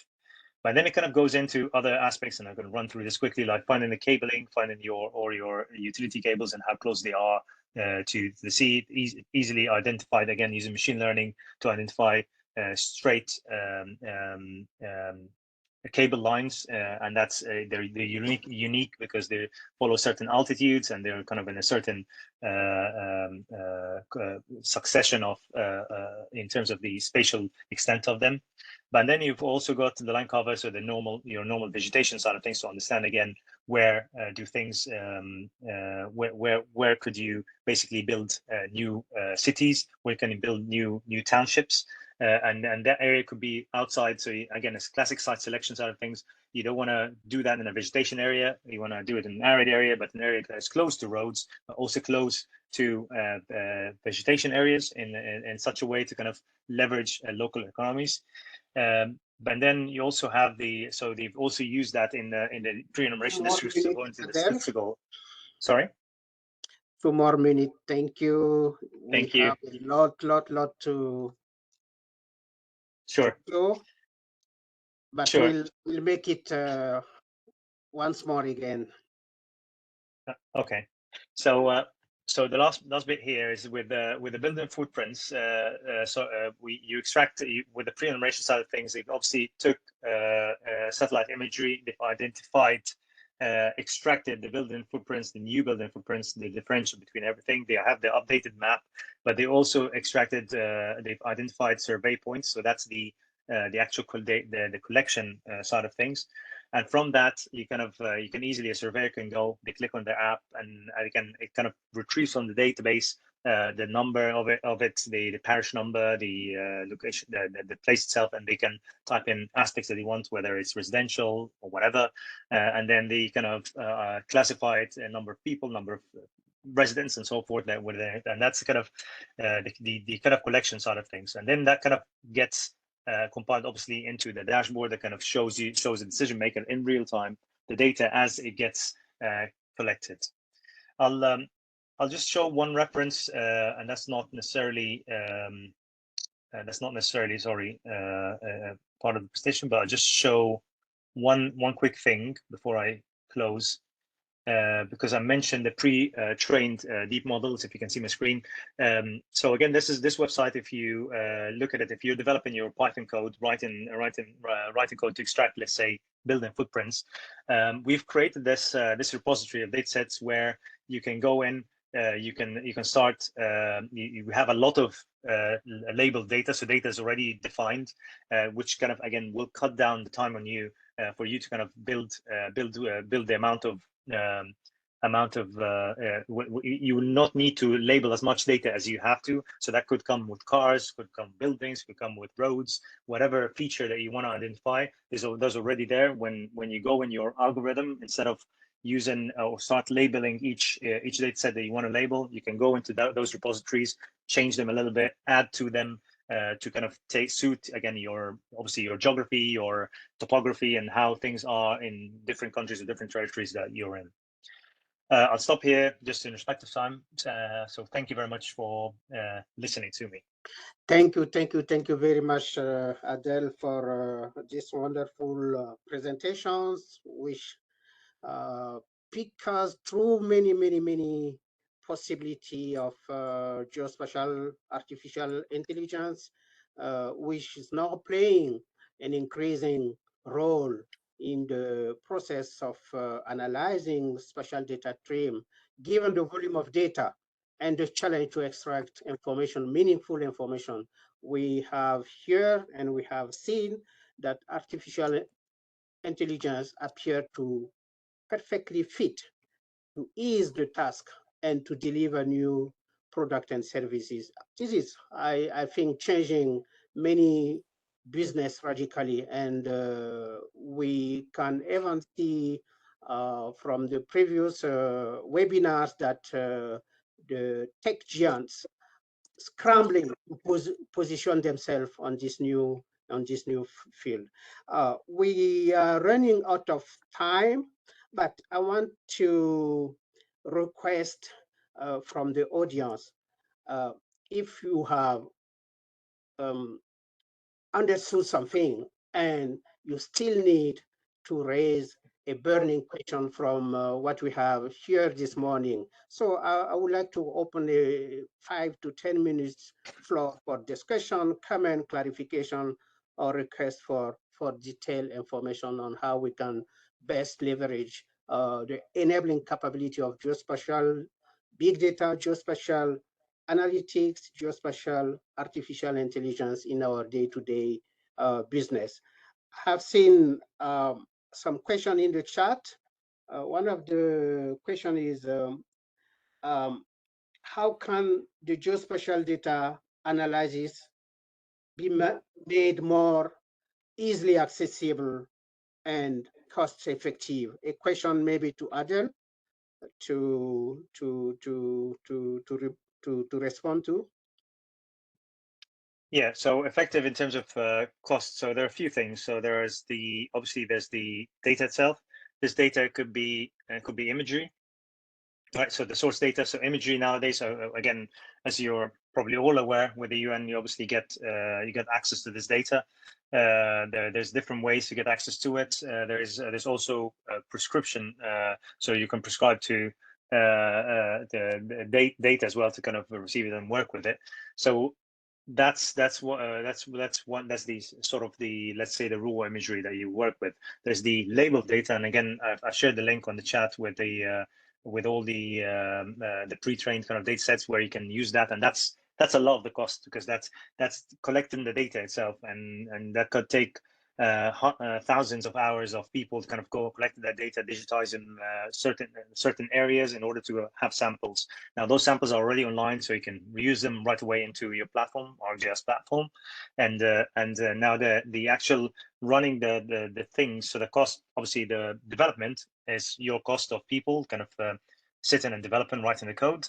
But obviously, if you want to use data lakes, you obviously the cloud data lakes, you obviously have to prescribe to the cloud. So there's a cost that goes to the cloud, to Azure or AWS, so whichever cloud you're using. Or if you want to use the engines that kind of process that data, then if there's a cloud-based engine, then you obviously have to subscribe to it, and there's a payment that goes to it. Obviously, lots of this, it depends on where you're accessing those tools. You can get access to it sometimes through certain channels, and there's a lot that's being done in Africa through the World Bank and other ways of kind of funding those different technology joints, and the likes of Esri, Microsoft, and other technology providers as well. What they do is usually have an open fund, basically, for some nations around the world, lots of nations around the world, to kind of help with humanitarian and certain aspects. But then when it comes to government, there's lots of government kind of agreements and things there with technology vendors such as Esri and others, in order to kind of avail that to government institutions. Thank you so much. From the audience, is there any burning questions someone want to put forward at this point in time? Yeah, I raise my hand. I don't know if you see that, Andre.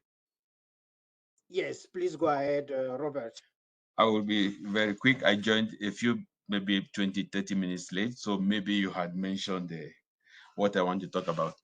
I think working on transport, particularly regional transport corridors, we have a specific problem that we're trying to solve. How can we use artificial intelligence, geospatial information, deep learning in managing transport corridors? I think the problem is that transport corridors, the one that we deal with, are particularly long, sometimes 20, 200, 300 kilometers long, even longer if you're talking about the Trans-African highway. So maybe I want to hear from Adele, because when we're managing these corridors, we're interested in the missing links, these sections that don't meet the prescribed standards. So maybe they are not paved, they are unpaved. Maybe the size of the lane is smaller than what we are prescribing as standard for the corridors, or maybe the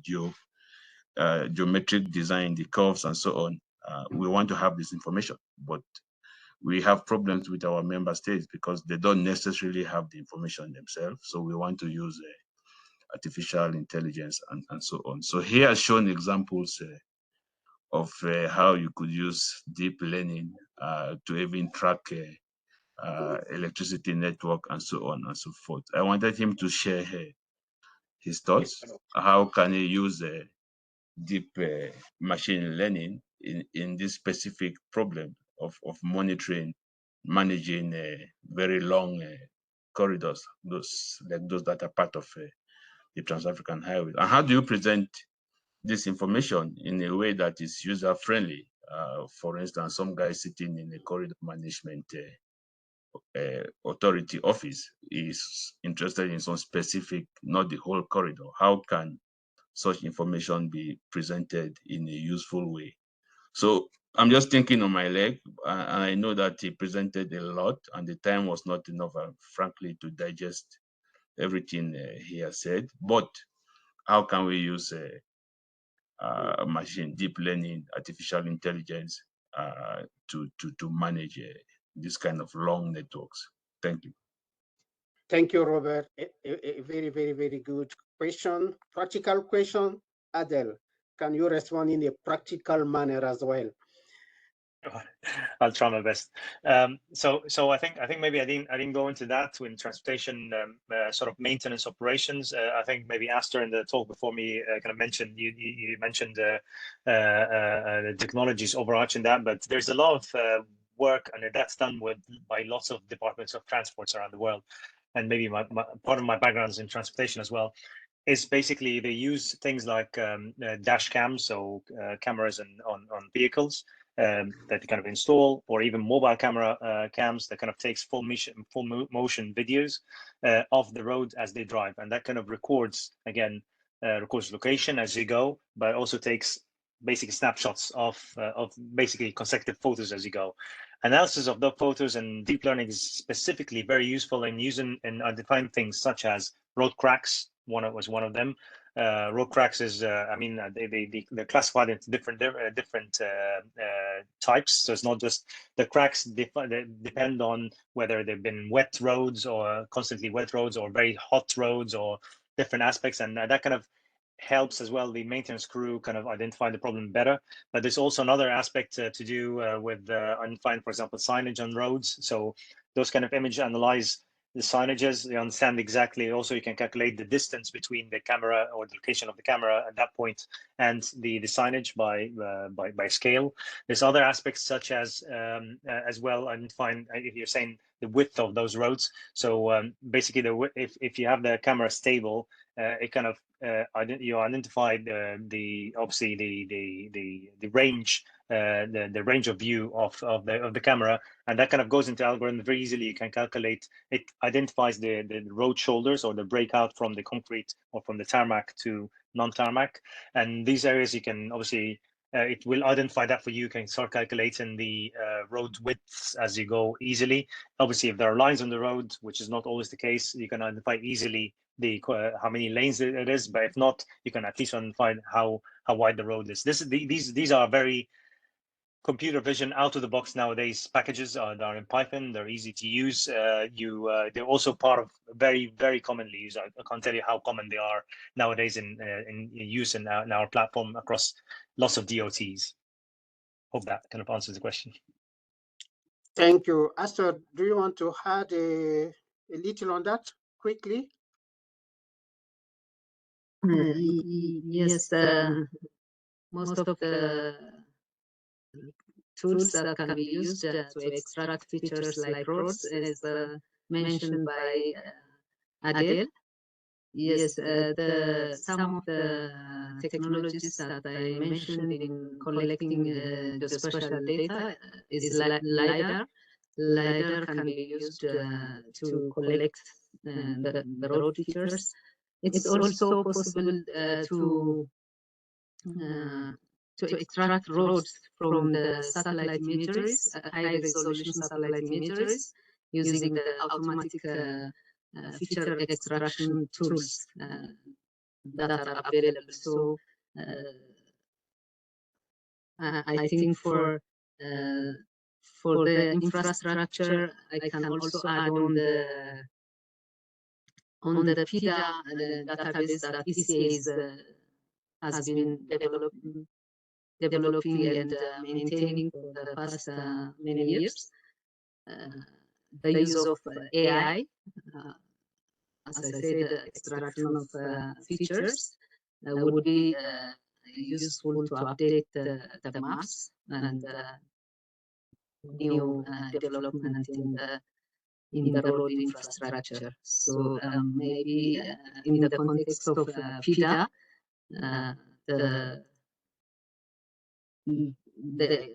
the use of AI is really critical in terms of, I can say, getting the regional planning for transport, not only for transport, for also energy infrastructure, telecommunication and the ICT infrastructure, and the transboundary water, which the PIDA project is working on. So it is really, AI is really a tool that can be leveraged for policymakers in Africa to know the status of the highway and also to build to decide building new highways or any infrastructure based on the existing ones.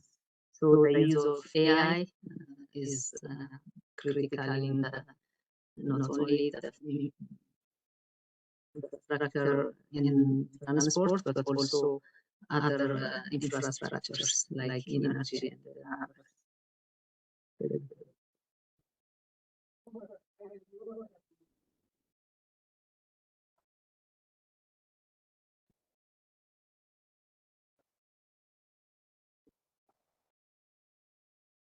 Andre, you are muted. Andre, you are muted. Sorry.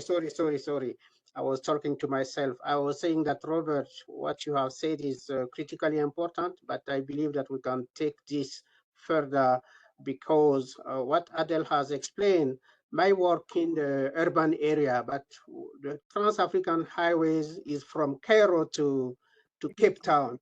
And you can imagine that at some point it might not be able to use vehicle, and we need geospatial big data in this kind of situation, like a very high resolution satellite imagery that can be used to detect object,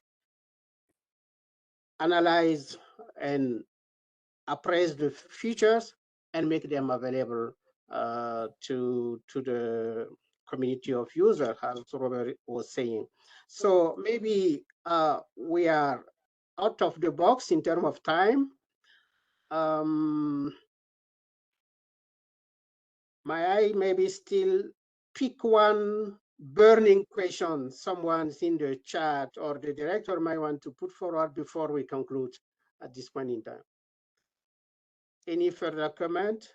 Yeah, just a quick one from me, but thank you very much for the presentation for both Adel and Aster. And I see that probably we needed much more time for this kind of work. We may have to come back. We sort of zero in on very specific issues, and I want to thank Robert too for the a question that I think we need to find a solution to resolve it. This has been coming back on this particular issue for some time now, and I think having Adel here, perhaps Adel, one of the things that we may want to consider is how do we quickly solve these issues that Robert is raising. And I think it's not just him, but it's the continent that requires solutions on the issues of transport corridors. Maybe outside this session, we may sit down, Andre, to see how we can collaborate with Esri to really come up with the practical solutions to answer to the questions that Robert is raising and many others. And I'm glad that, Esther, you touched up a number of issues, including on infrastructure. Adel, one of the things also that we may want to start thinking about is the issue on SDGs. Using artificial intelligence, using the geospatial data to answer and rather to help countries respond and provide information that is required. I have in mind, for instance, SDG 11, 13, 14, 15, and perhaps even other SDGs where I see value using SDG, using special data and in particular geospatial artificial intelligence to answer to these things rather than having to wait for information that is collected physically.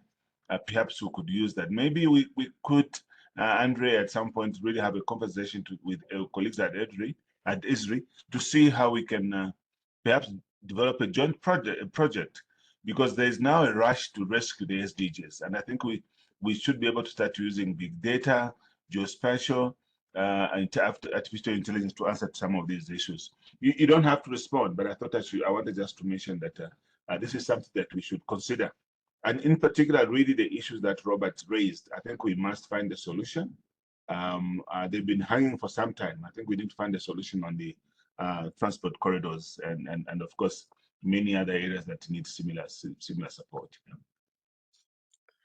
Oh, thank you very much, Director. I believe that this is well noted, and as you have seen in the presentation of Adel and even before, we have a ongoing conversation with ESRI on the modernization of national statistical offices, not the offices, but their processes.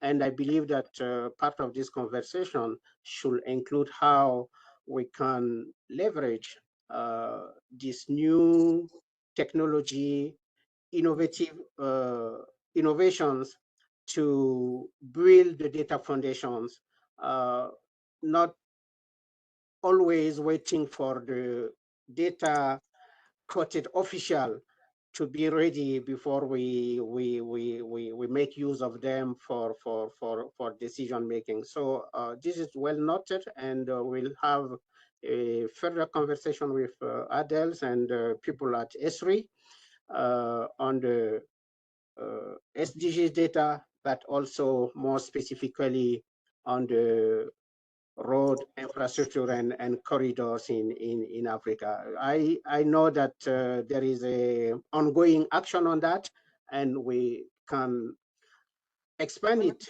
to include partners like ESRI in the effort by Robert team. So I take note that we'll have later on this conversation.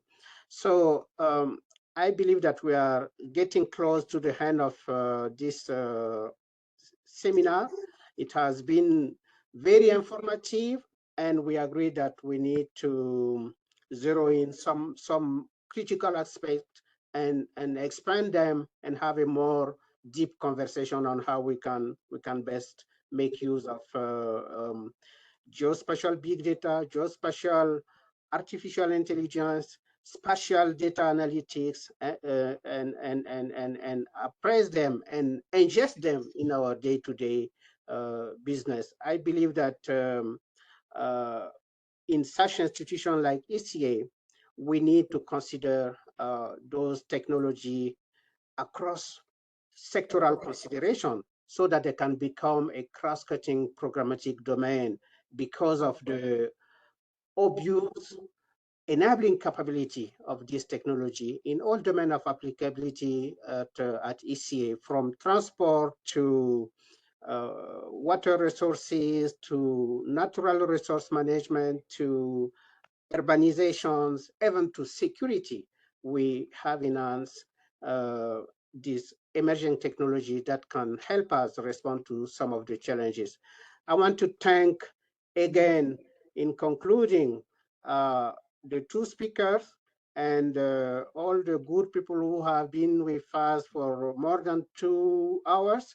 And I believe that we all learn a lot from this session.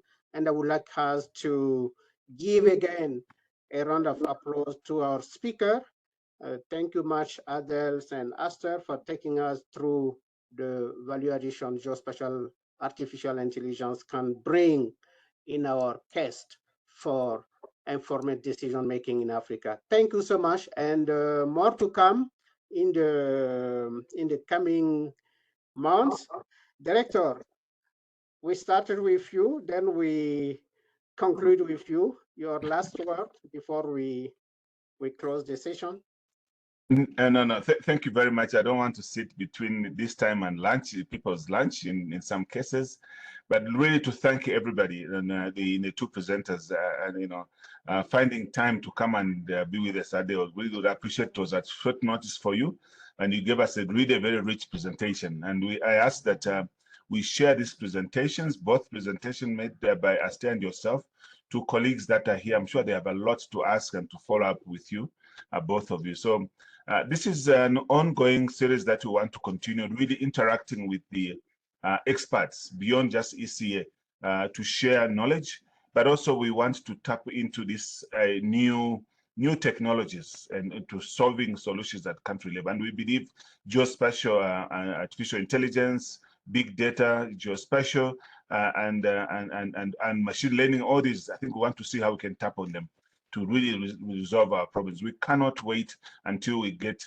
physical data that's collected through traditional ways. We have to use these other means to do that. So really, thank you very much.